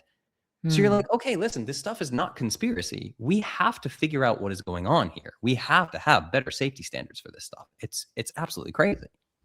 And I think everyone should be for better safety standards. And I think also everyone just needs to be aware of the profit motive and the power motive of all of this. If you've read Robert Greene's 48 Laws of Power, he explicitly states how even in sciences, the laws of power are still going on. He makes the example of Thomas Edison and Tesla, how he says Tesla was so much better, but he just wasn't good at getting his ideas out there. And Edison was basically better at the game of power, and he was trying to play that game. Tesla was just all about the actual work, at least according to Robert Greene. But that's something that people think, oh no, it's not that way anymore. It's not that way anymore that they're doing these things. And it's like, well, now you're just not understanding humans and human nature. 100%. Yes. And back to what you're saying about the love thing too. Part of me also thinks, kind of like the Force in Star Wars, there almost seems to be, there needs to be a balance of the Force, where there's going to be a dark side and a light side. And yeah, that's a crude analogy, but I do see that. I see that play out where no matter what people do, there's going to be two sides. There's going to be some form of polarity for everyone who's trying to do unconditional love. There's someone who's all out for power and all out for money. So what do you think about that? Do you think that's how it is and we just got to keep on striving to do what we do? Or what do you think? Yeah, 100%. I mean, if you stood in a room and the room was only light, you would not be able to see. If you stood in a room and the room was only dark, you would not be able to see. Right. Light and shadows is what makes our visual experience, right? So I actually go back to the ideas of theology, right? There are all these different religions and theology and all these things. And I always talk, when I talk to Christians, I'm like, man, this devil guy, he seems like a real problem. Real problem. This guy is gnarly. This is a real bad situation. And God, we know, God is like the almighty, the most powerful. Like this is truly, right? So if this devil character is such a problem, why doesn't God just destroy the devil? And again, totally subjective is going to trigger a lot of people. Right? He doesn't kill the devil because that would be suicide. God and the devil are polarities of the same thing. It's an energetic vibration of the same. They're vibrating at different frequencies, but it's the same energy. The same way that if cold gets too cold, it burns you like fire, right? So it's like we have to have these polarities. And when I go back, like Neville Goddard was great for this, where he really goes through the Bible and talks about it like all of these characters in these books are parts of the human psyche. My neuroscientist friend Jack calls it tribe of selves, all these different versions of ourselves that live within here, right? So it's like a battle within the internal psyche. And then you go to Jungian depth psychology, like I talked about, the ego and the shadow, dark, light, God, devil, right? It's like we have these parts of ourselves. It's the same way people talk about the Holocaust. It's like there were probably like really super nice people that just were like working in the military and taking care of their family and like love their kids and have dinner with the family every night. And all of a sudden they're like somehow shuttling people to concentration camps. Like, wait, how did this happen? What, like you said, human beings, what is the incentive? What's going on there psychologically? I think that the pull of heaven or hell, dark, light, God, the devil is within us all the time. And it's just kind of an internal struggle that we're dealing with. And we get to choose light or dark. And we have to have both of them, right? Like I said earlier, like I got absolutely drop kicked by a really bad financial decision, and then I look back and I'm like, I've had a ton of really great financial decisions. It's amazing, right? But I've had both. And then it makes the good that much better. And the bad, like when I'm in the bad now, I try to find a way to be grateful for it. I'm like, okay, what's the lesson here? I learned a lot of lessons. That holy shit, that was an expensive mistake. I wish that I didn't have to have that mistake. That was terrible, right? But then I'm like, okay, where do I go from here? And how do I go forward? And how do I stop this thing from happening in the future? We always have to have the pull. Right. And that's a big one, being able to take that step back and ask ourselves, what is the lesson here, right? Yeah. And just having the wisdom and the emotional self-control to be able to do that, because a lot of people, they don't even think to do it, and they don't learn any lessons. And like you said about the higher, I believe, if you believe in a higher power, then you also got to believe in a lower power too. Like I think they're both there. Like people want to think it's one or the other. And then maybe atheists will say, well, like you said, they'll say, well, why is God letting this happen and that happen and this happen? It's like, I think that's a childish way to understand what's going on. Yeah. It's like, that's not really what's going on to me. It's like, no, they both are there. The God's not going to be able to just wipe away all bad things. That's just not how life is going to work. There's going to be all of it, because take away all the evil in the world. Now, all of a sudden, people aren't going to learn the lessons they learn. They're not going to be able to overcome obstacles. They're not going to be able to overcome adversity. Like, that's, without that side, even the good folks, quote unquote good, they're not going to be able to become the best versions of themselves. So in a way, like, they need each other. Yeah, for sure. And that's the game, right? Like, I kind of view life as like this interactive video game or this reflexive holosphere or whatever, right? And Alan Watts really said this best, where he's like, imagine that every night you go to sleep and you can control your dreams. You can dream whatever you want to dream and there are no limitations. Maybe for 75 years straight, you're going to be like having orgies and flying on private planes and yachts and everybody loves each other. Everything's amazing. You never face a single, or like playing a video game on cheat mode where you can't die, right? It's like, that's fun for like 5 minutes. And then you're like, oh, there's no challenge. There's nothing here. You know what I mean? Like there's no there. So really, I do think that this whole game of life is like designed in a way where the struggles have to happen. You have to overcome them. I think it's a given, right? And the universe seems to be quite neutral about that. Like this idea of, why do bad things happen to good people, right? I mean, it depends on if you think good, bad, right, wrong are objectively defined and objectively true, right? So I don't objectively believe in good, bad, right, wrong. I know what I choose for myself, and I have chosen the path of unconditional love, right? So I'm probably not going to go out and hurt people, but that's just a choice that I made. And I think that some other person who lives a life where they hurt a bunch of people, it's like, okay, they chose that for some reason in this crazy video game, and I can get all worked up about it. The same way, like we talked about this earlier, like I don't follow a lot of influencers and I don't know what's going on with the news. I got my hair cut today and the news was on. And he was like, what do you think of what Trump's doing? And I had no idea. He was talking about like, he's trying to get rid of credit bureaus and like abolish the IRS or whatever. And I was like, I had no idea. So I'm just living in my own reality bubble. And like, there are some people like, you have to stay up to date on the news. I'm like, listen, we were not designed to take in the bad news of 8 billion people around the planet. Like, you can't just shove this stuff in your eyeballs all day. Like, choose the game you're playing. What is your video game? And then play that video game and be willing to just kind of tune the other people out. And like, this is the experience that I want to have. Yeah, I agree with that. And we talked a lot about the unconditional love earlier. What are your health suggestions for people? Because you're big into nutrition, you're big into fitness. Yeah. What are your health suggestions for the average person? Where's a good place for them to start? Oh man, we're in Trigger City. Eat like twice as much food. Really? Like twice as much food. Yeah. This is the hill that I will die on all day. But what kind though? That's the other big Exactly. thing. Right. So we're talking about quality versus quantity. Basically what happened is, because of the rise of ultra processed food and toxins in food and seed oils and all these different things, right?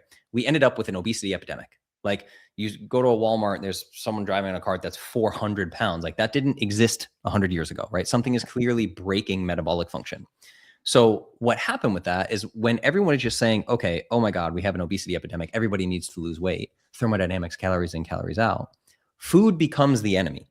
Food is now bad. We need to restrict food across the board. I have women coming to me that are, 45 years old. They've been they've been dieting their whole lives, and they're eating 1,400 calories. I'm like, okay, listen, our nutrition facts say 2,000 calories a day diet. Like, that's enough calories for an 8-year-old. What are we doing here? And this is where I take people further back in history, where they say, oh, we're eating 300 calories more per day than we used to, blah, blah, blah. They don't tell you that they're citing studies from the 1970s and maybe late 1960s. It's about as far back as they go. You got to go back further, right? After the Great Depression, they had something called the Yearbook of Agriculture. And the Yearbook of Agriculture was basically seeing how the US was recovering. Like, is there enough food for people to not starve to death? And they did the 1939 Yearbook of Agriculture was like the food edition. And they studied people living in New York City at the time. The average adult in New York City was eating 3,200 calories a day. That's on average across men and women. The average active 155-pound man, I weigh 170 pounds right now, 155-pound man was eating 5,000 calories a day. The average for men across the board was 4,000 calories, right? I always tell people this, to go watch videos of The Rock training on like YouTube. The Rock eats 4,400 calories a day. And back then, you had a 155-pound man. There were no Globo gyms. There was no CrossFit. Nobody was lifting weights. Nobody was running on a treadmill. They may have worked in a factory or on a farm or something. It's very physical labor, but like they weren't building big giant muscles or whatever. So almost everything I've ever come across, including autoimmune conditions, in my now 12 years of doing nutrition for people, I can fix almost all of them by removing poison and adding way more food. My favorite example of this is we have something called Clovis babies. The first company I ever started is called Clovis, and that's where a lot of my work came from. And I had the Clovis Culture podcast and all these things. Clovis babies is when a woman comes into my community and she's had at least one failed round of IVF, sometimes multiple. I've had people that have spent $150,000 on IVF. 9 months, 10 months, 14 months later, whatever it is, of us cleaning up their diet and feeding them literally twice as much food, they send me a picture with a baby bump and they're crying. Justin, how did we do this? We conceived naturally. This is insane, right? But we have fed people this idea that food is bad for you. Poison is bad for you. So everything I do through the metabolic lens is just food versus poison. Is it food? Is it not poison? And I come up with like quick little analogies to help people. I'm like, you could hike through the forest every day for the next 100 years and you will never stumble upon a bagel tree. It's so simple, man. It's so simple. And this is when people, oh, show me the studies. Show me that. Well, who's going to study this? Who benefits, right? So again, science is a marketing arm for profitable industries. Who is going to benefit from this? Like, eat food that exists in nature. And I always give people this challenge. I'm like, okay, I want you to try to eat 6,000 calories a day for the next 90 days of nothing but red meat and fruit. Tell me how it goes. You will vomit on yourself before you eat 6,000 calories, right? But to eat 6,000 calories of Domino's pizza, you could do that in one pizza, you know, and you wouldn't even feel it. You maybe feel a little bloated or whatever, but you could do it. And this is because food is information. The same way that genetics, like DNA, is information, right? It's like binary code times 4, right? It's 4 digits instead of 2, right? So we have this information. When food comes into the system, it's information fed to the body that tells the body exactly what to do. So with ultra processed food, they're actually hijacking flavor centers on your tongue. So if you go back throughout history, there's a flavor center in your taste buds called umami. Umami is like a salty, savory sort of flavor. In history, where we would have gotten that was animal blood. So when we taste the flavor of animal blood, our system, same way I talked about the breastfeeding mom, is reacting in real time to the baby's saliva. So we get food into our mouth, and through the flavor centers, our whole body gets to work. Okay, guess what's coming? Protein. We have protein coming into the system. We make the perfect stomach acids to digest the protein. We're ready. We're going to build some muscle. This is great. Now, food scientists and engineers, going back to the 80s when Philip Morris, the cigarette company, bought 15% of the food supply and started making food addictive on purpose, hijacks the hypothalamus. They started using the umami flavor center for things like potato chips. So potato chips have this salty, savory, kind of like sweet taste, tells the system, here comes protein. But now you've eaten 10 potato chips and there's no protein coming. I didn't know that was the science behind it, but that is how it works, huh? So your brain sends a signal, eat more, eat more, eat more, eat more. And this is why people like, oh, I don't know what happened. I was going to have a few potato chips and I ate the whole bag. Crazy. I don't even remember doing it. I just like a robot, right? Like, I think there's something similar in diet sodas too, isn't there? Like there's something that messes up with the blood sugar in there. Yeah, because when you taste things sweet on the center, your body thinks sugar is coming in. So if you're drinking Diet Coke that has 0 sugar in it, but you're tasting something that would be like sugar, you're having an insulin release, your body is preparing for glucose, right? The same way that with protein, your body's preparing for amino acids. So we have to understand, again, reductionist science, like, dude, this body is a crazy symphony of a quadrillion instruments that none of us can even pretend to understand. So, and I always say this about like credentials and things like that, where I'm like, guys, my bachelor's degree is in songwriting. I have some nutrition certifications and I have helped thousands of people. There are people with my brand tattooed on their skin, literally, because I changed their life. Like, I'm very confident in what I do. But it is not lost on me that we live in a world where people, the first place they got accurate nutrition information was from a songwriter from Nashville.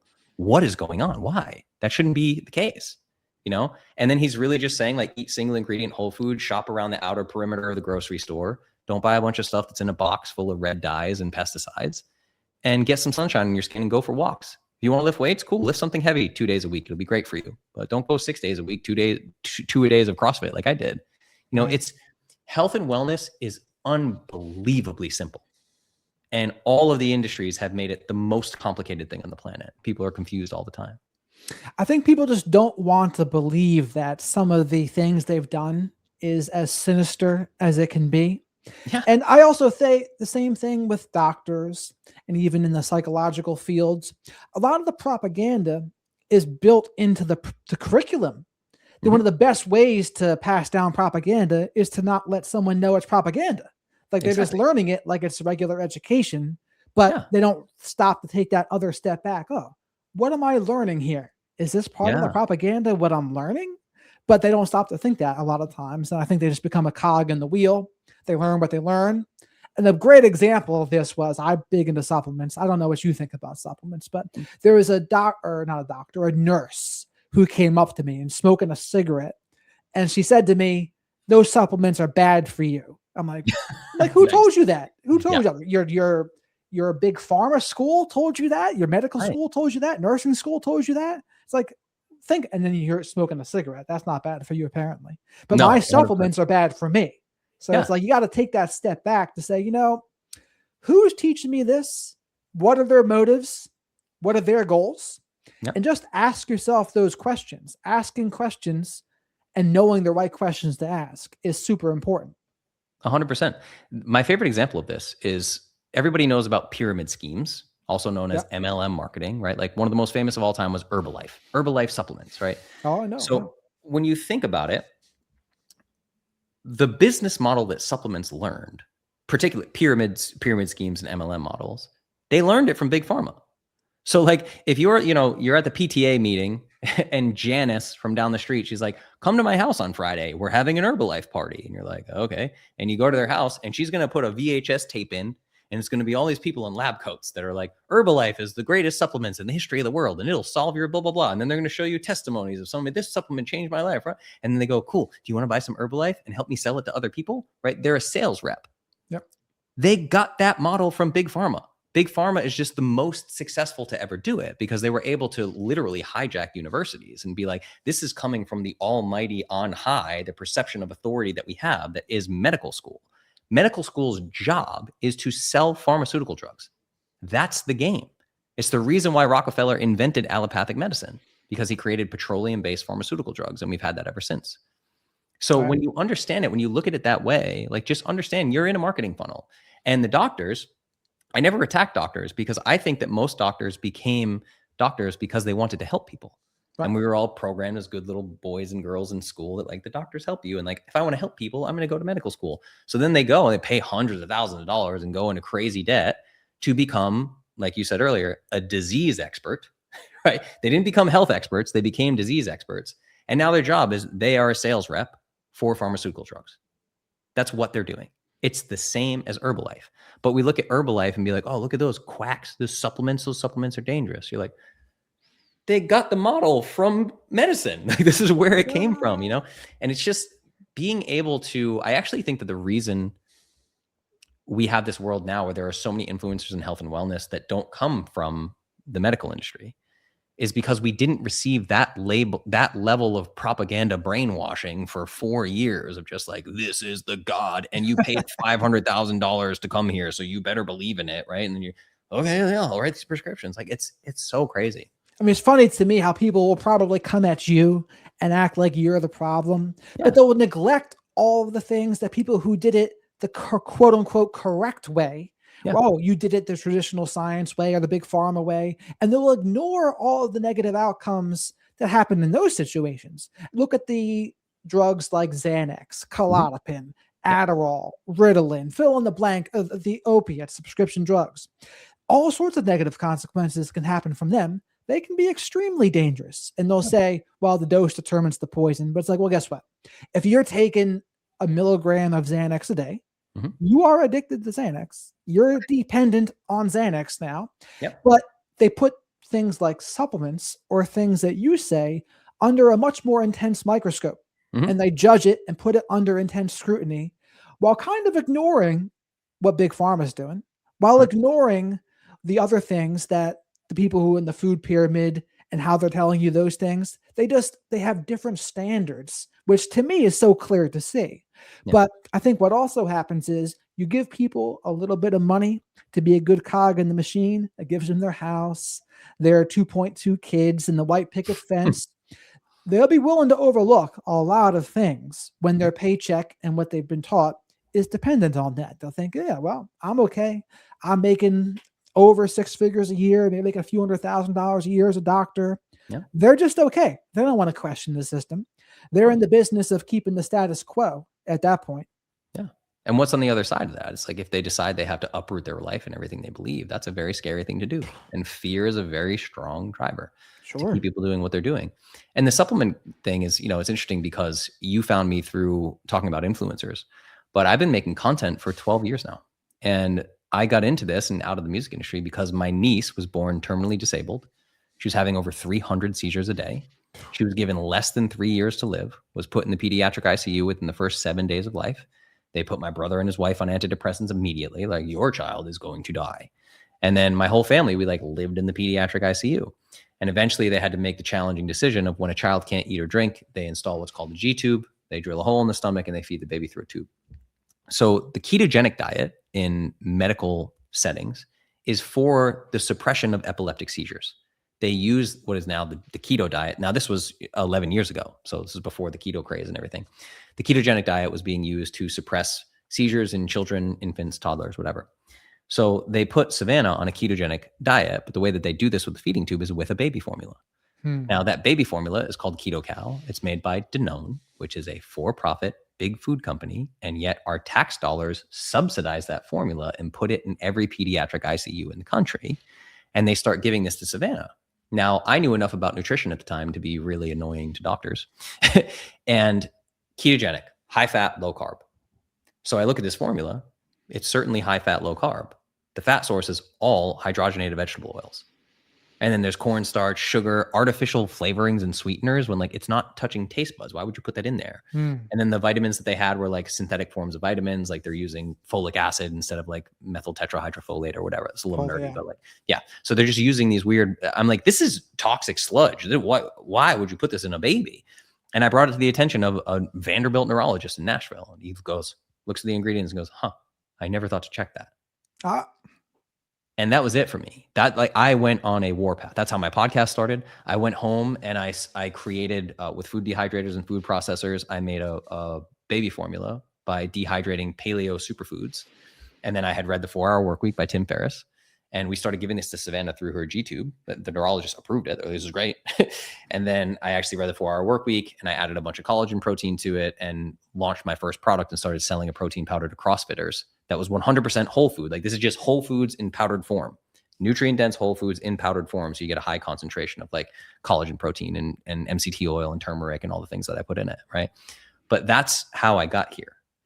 So it's like, I've been in the belly of the beast. I know what is there. I know what, and at the time, you know, when Savannah went home from the hospital, they put her, there was a medication called Sabril.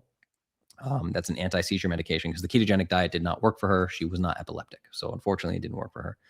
Sabril is $50,000 and carries a 30% risk of permanent blindness. And this is what they tell you to put in your baby. I mean, it's so horrific. And people who have not been in it to this level don't understand. You know, so it's like, I'm not just some random guy that was like, I just magically was like, I'll get out of the music industry and start selling supplements. It's just like, it was a journey, you know? It's important for people to question. And especially important to see the people that have personal experience with a lot of this stuff, because a lot of people who have no experience with that, they just never even come across it. They don't think to even look into it. But someone who's had that situation, now they're put in a place to actually look into it in a way that most people have not.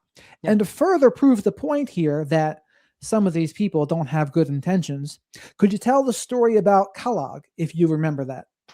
Oh yeah. Kellogg was an absolute monster. It's so funny because when people see this video, it almost always makes people laugh. And it's like this kind of the darkness, like we talked about. It's like this dark comedy where like, you don't know what else to do but laugh. Like, this guy invented cornflakes to get children to stop masturbating. He was like a very, very like crazy, I don't even know if I want to call him Christian. He was just like unbelievably religious. And he thought that sex before marriage was bad and any kind of like sexual energy, libido, whatever was really bad. So he created cornflakes as a way to decrease testosterone, to decrease the libido in young boys so they would stop masturbating. And he was also doing things like experimenting on little girls' clitorises. I mean, this guy he basically ran an asylum where he was just like butchering children to stop them from being sexual creatures. Like, he was definitely some kind of weird, creepy pedophile. And most people don't know that. Most people don't know that. And his brother took the formula and was like, Kellogg's cornflakes, this is your breakfast now, right? At the time that happened, I mean, still probably 20% of Americans lived on a working farm at that time. You know what I mean? Like, there were a lot of farms. So people were probably having like whole milk, eggs, cheese, and maybe like some red meat for breakfast or something. And they're like, no. You don't want to have that, like animals and fruit. And no, here's cornflakes. Like, it comes in a box. It's basically cardboard, but it literally was made to suppress sexual desires in young boys. That's where it came from. That's insane. And that was in the early 1900s is when that came out?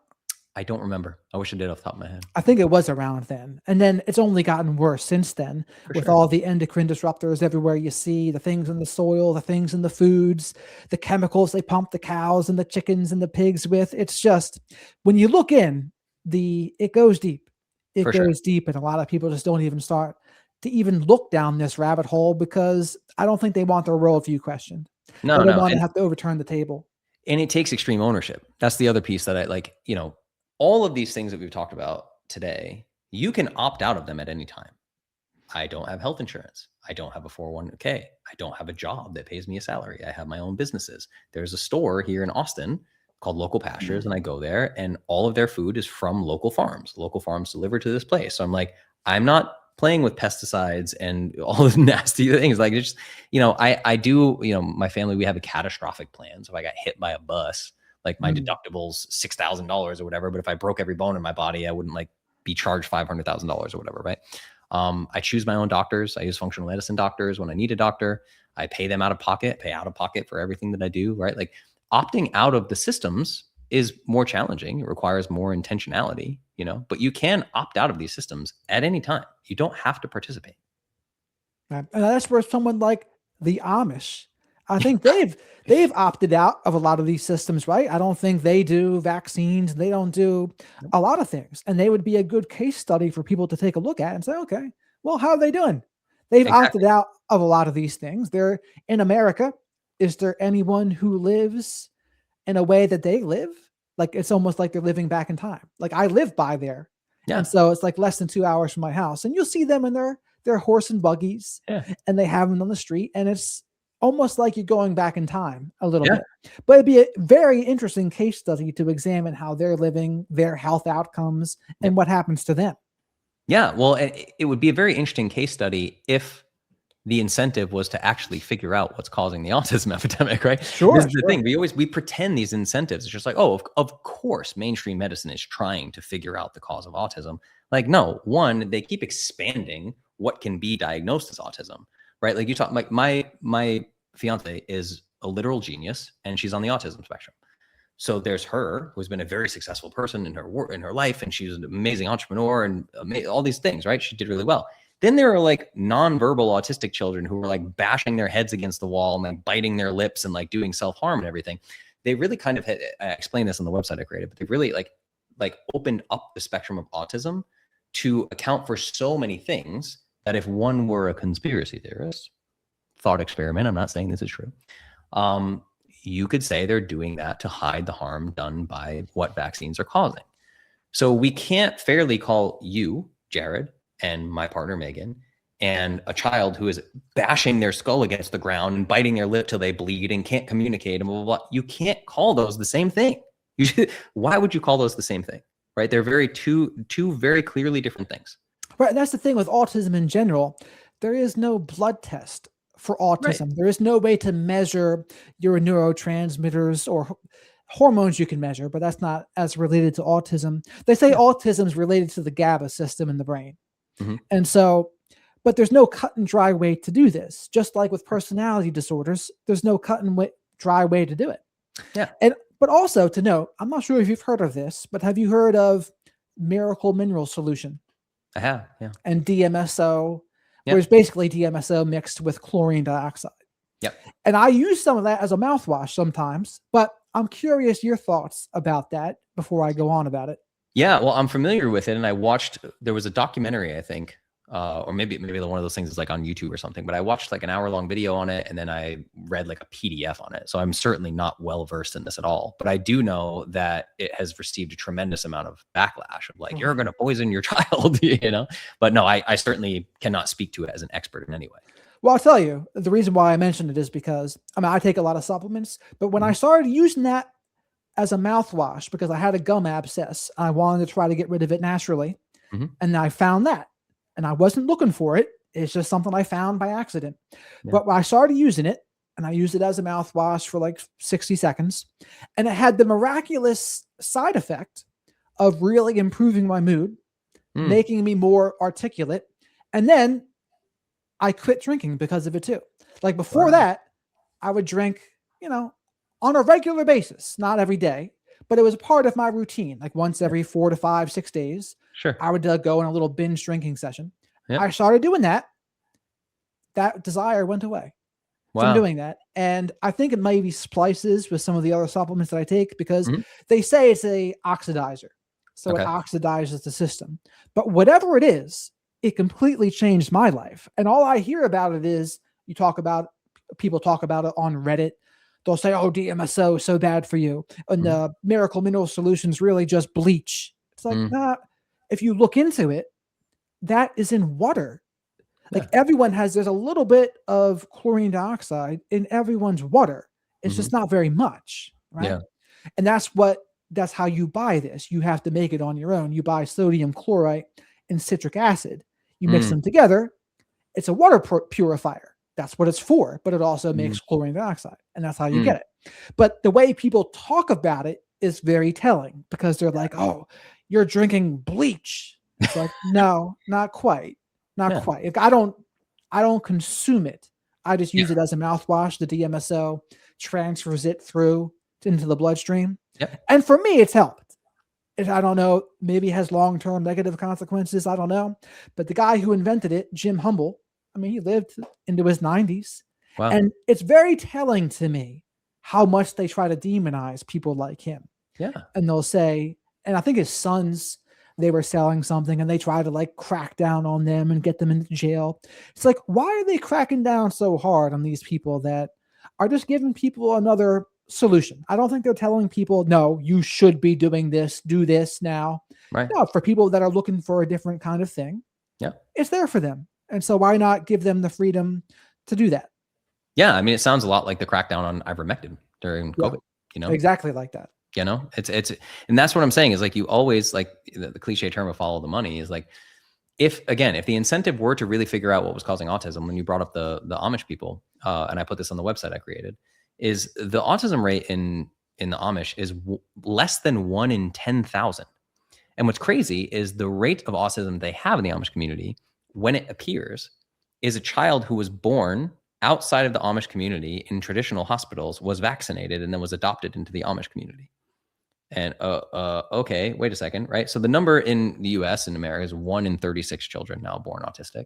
And in Amish communities, it's less than 1 in 10,000. Okay, well, if the primary incentive is to actually figure out what is causing this epidemic, why would all of our resources not go to this beautiful little cohort of people who seem to be immune to this thing, right? Like, why don't we go there and study that? Like, why do we write that off the same way like the Miracle Mineral Solution or whatever? If you have all these anecdotal studies of people saying, this changed my life. And I remember the short bit that I looked into it of people literally being like, my child spoke for the first time.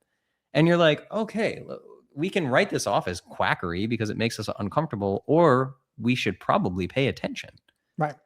And that's when you start to understand where the incentives lie. And like I said, our healthcare system is only broken if you think it was designed to keep you healthy. I hear you. Now, and let's talk about the autism for a second. So your fiance has autism. I have autism. And some people will say, well, there's nothing wrong with autism is what they'll say. This is some of the pushback you'll hear, right? To which I would say there's a big difference, I think, between someone like, is it your wife or fiance? Fiance. Yeah. So between your fiance and me and the Mhm. person that is banging their head on the wall, like Mhm. that is a different thing to me. And if you're the parent of one of the kids that's banging their head up against the wall, wouldn't you think they would want some sort of way for them to not be doing that, or a Yeah. Of way to prevent that? Because course. like, and there's a fine line with this too, where some people's version of autism, I think, can be like almost a gift in a way, Yeah. but other times not so much. And even for me, I'm very lucky that I even got to the point I did, because there was a lot of uncomfortable feelings and torturous things that went down Mm, before I realized what it was. One of the reasons why I yeah. would self-medicate with drugs and alcohol, etc. And also, and this is the other thing I think about, I think it's one thing if it was just genetic. Mhm. And it's like, okay, it's genetic, it's genetic, there's not much you can do about it. Sure. But if it's environmental, then it's like, okay, maybe it is vaccines, maybe it is Yeah. acetaminophen, maybe it is fill in the blank with something else. I'm not Sure. saying it is, Yeah. but let's say for sake of argument, like that's a different thing. If it's being man-made, Mhm. that is different than Yeah. something that's just genetically innate, in my opinion. Yeah. No, I totally agree. And I mean, this is where it all comes down. Basically, everything that I'm doing with all of my programs is improving mitochondrial function. That's what we're trying to do. And the reason why I always talk about more food, more nourishment is because we're trying to create more energy in the body. More energy is a very good thing. We've been taught energy balance. Like if you have too much food, you have too much energy and then you get fat. It's like, no, obese people are living in a chronic low energy state. So like obese people have about 30% less ATP available than a non-obese person. Really? And then there's people with major depressive disorder that have about 20% less ATP than someone who doesn't have major depressive disorder. So we know that there's an energy crisis that's happening in the body, right? Now, your mitochondrial function is going to determine how much energy you have available to you. So when I talk about this in cases like autism, we have to go back further. We have to look at the health of mom and dad before they ever got together and made a baby. And then when we have a fetus inside of a mother who's being grown into a human that can be birthed, anything that is hindering the mitochondrial function of mom is going to be harmful to that baby. So this is where we come back to like single ingredient whole foods, getting sunshine, not putting like toxic deodorant on every day and all these phytoestrogens and all these toxins with pesticides and food dyes and all the things. It's like, how many people are like, eating Doritos and drinking Red Bull while they're pregnant or whatever? Like there's got to be something there, right? So it's Sure. and this was the whole thing about Tylenol. Is like, do I think Tylenol causes autism? No, but I know Tylenol is bad for mitochondrial dysfunction in adults. So if we know that acetaminophen is bad for human cells, then anything that is disrupting the function of the human cells, when part of the function of the human cells is currently actively growing a human life inside of you, this is a problem. So we can't paint the picture of like A causes B. I don't think that that's true. But I think that what's happening is there is just an unimaginable amount of assaults happening on pregnant women's bodies. That really, I think, is what needs to be addressed. If we could get, especially pregnant women, to simplify their nutrition down to like single ingredient whole foods and getting sunshine in their skin and not worrying about like, oh, am I going to gain too much weight while I'm pregnant? No, like eat as much. If you're hungry, eat food, eat a lot of food, get all the nutrients in, get all the sunshine, clean drinking water, all the things, right? Like we just want to optimize for mitochondrial function. And I think if we started looking prior to the birth of the baby, we would get a lot of answers. And I don't think there's no reason to not want to do that, in my opinion. There's no reason to not try to optimize and improve what we can improve. But that's where it gets pulled into the political thing. People think, no, we shouldn't even be trying because we don't even want to suggest that anything could be man-made about autism. It's like, well, you're missing the point here. You're missing the point. If someone can try to improve, why wouldn't we be looking to see all the ways that we can improve our health and improve the prenatal health of infants in the pregnant mother? Why wouldn't we want to do that? Who could be against that? Like, it's just like they tie it into that. They tie it into the political aspect and whatever. I don't think it's helpful, but that's absolutely what they do.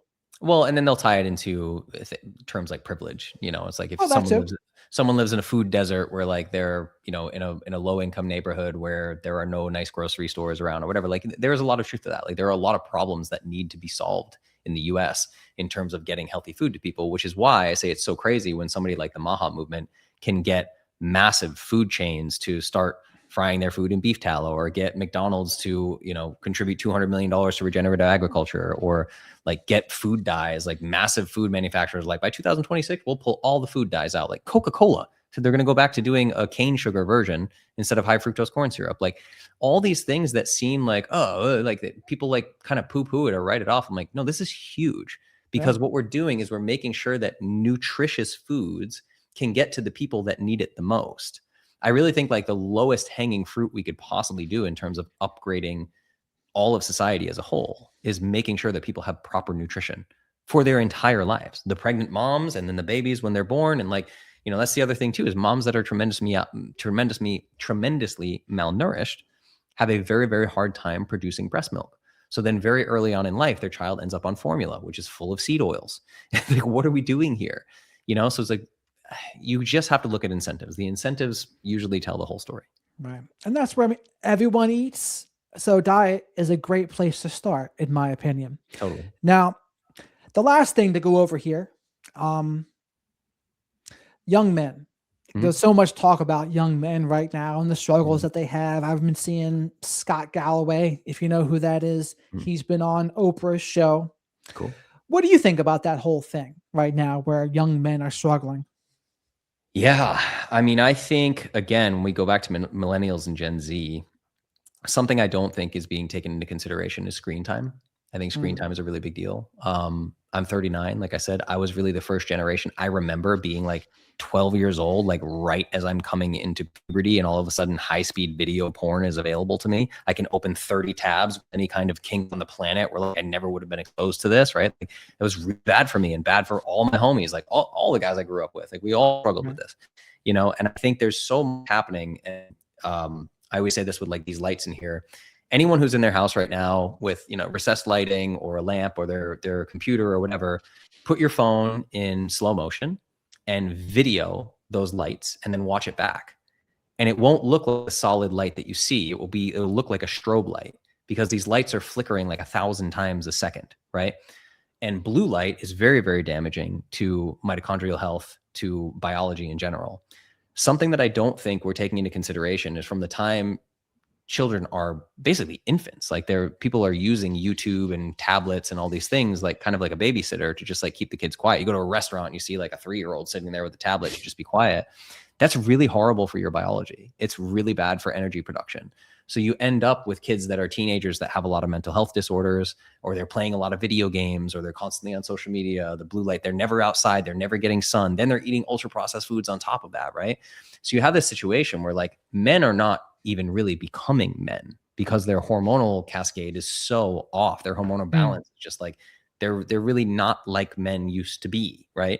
So they're struggling with that. And then we're kind of almost blaming them for the way that they were raised, right? It was like, well, why can't men just get their shit together these days, right? And then we have second wave feminism, where both people are going to work, and then women did very, very well in universities and are making a lot of money. And we have the whole thing where women don't want to date someone who's making less money than them, so that impacts the dating pool. And it's a very small percentage of women competing for a very large percentage of women competing for a very, very small pool of men who have figured out the money game, right? So I wish I knew what the answer was. But I do think, just like we're talking about autism, we have to start going back to the source of things. We have to understand what is happening to children from the time they come out of the womb. Like, then what happens, right? Are their needs being met? Are they being dropped off at daycare because we only do 6 weeks of maternity leave, and they're being raised by strangers and screaming their heads off or whatever, right? There's really sad studies about that. When you walk into a daycare, you'll hear little children screaming, because usually it's like 6 to 1, like children to caretaker. So they're going to be neglected, just like babies need constant attention. So they're going to be neglected. So you hear these babies crying. And then when they don't get tended to, they will start screaming like they are dying.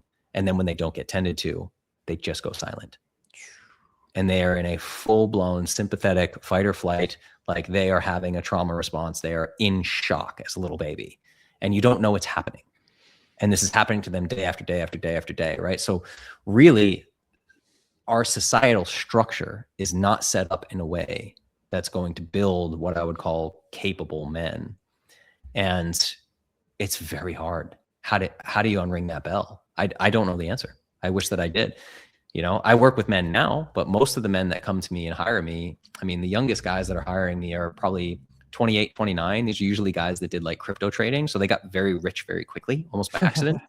And they never figured, they're still in like Neil Strauss, the game. How do I get girls? I got a Lambo and a Rolex. How come girls don't like me? And they're like trying to, and we have to like create the other 90% of the man that they forgot to focus on, you know, and that's really what we're doing. But it's almost like it's not too little too late, because I get wonderful transformation in men and they turn their lives around and create romantic relationships and stuff.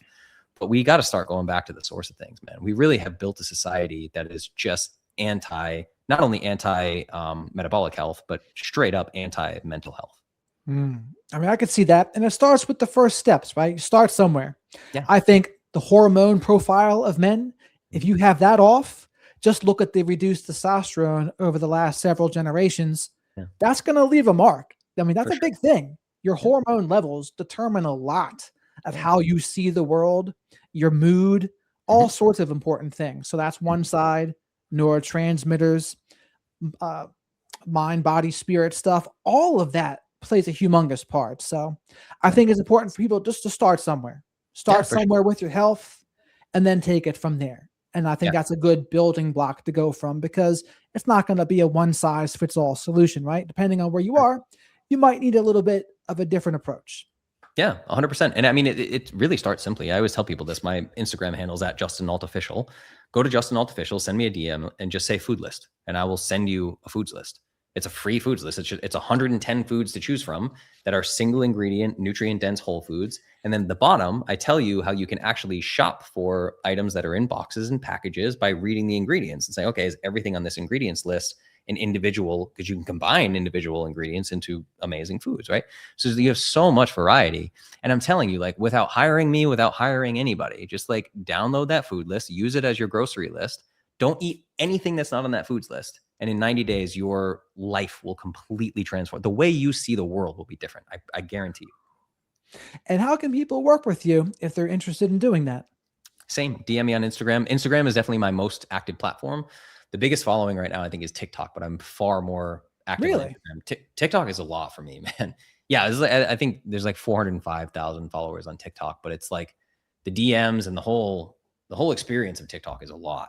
And I try to stay off social media. That's like kind of another like paradox that we have around like a social media influencer. And I try to stay off of it as much as I can. But Instagram is the way. If you DM me, it will be me. I will be like, hi, how can I help you? You know? And like sometimes I do things, if you comment on a post, you'll get an auto DM or something like that. But if you just say, hey, what's up to me? Like that's what you did to get me on the podcast. Like I'll be like, hey, how are you? It may take me a few days because I got a baby, but I'm down to help you. Right on, man. And closing thought here. What's a good book, do you think, that everyone should be reading? Because it seems like you're a well-read person. Yeah. What's a good book, do you think, that men or women both would really be helped by reading? I'm going to give you two. One, I would say, if I had to pick one, I would probably say The Mastery of Love is a really good place to start, by Don Miguel Ruiz. And then Kamal Ravikant wrote a book called Love Yourself Like Your Life Depends on It. And that is really important, especially for entrepreneurs. So this is a side note. If there are entrepreneurs listening, I help people scale to $10,000 months and beyond. They have a personal brand, e-commerce brand. I've done it all, right? And I would say the entrepreneurial communities need self-love maybe more than any group of people that I've ever seen, which is again why I made the Traumatized Influencers video. But yeah, those books, Mastery of Love and Love Yourself Like Your Life Depends on It, they will be game changers. All right, Justin, I've really appreciated you coming on the show here. We've had a very fruitful discussion, I think. I think a lot of things for people to munch on here. Yeah, I agree, man. It's been a pleasure. Thank you. You got it, my man. You have a great rest of your day, sir. You too.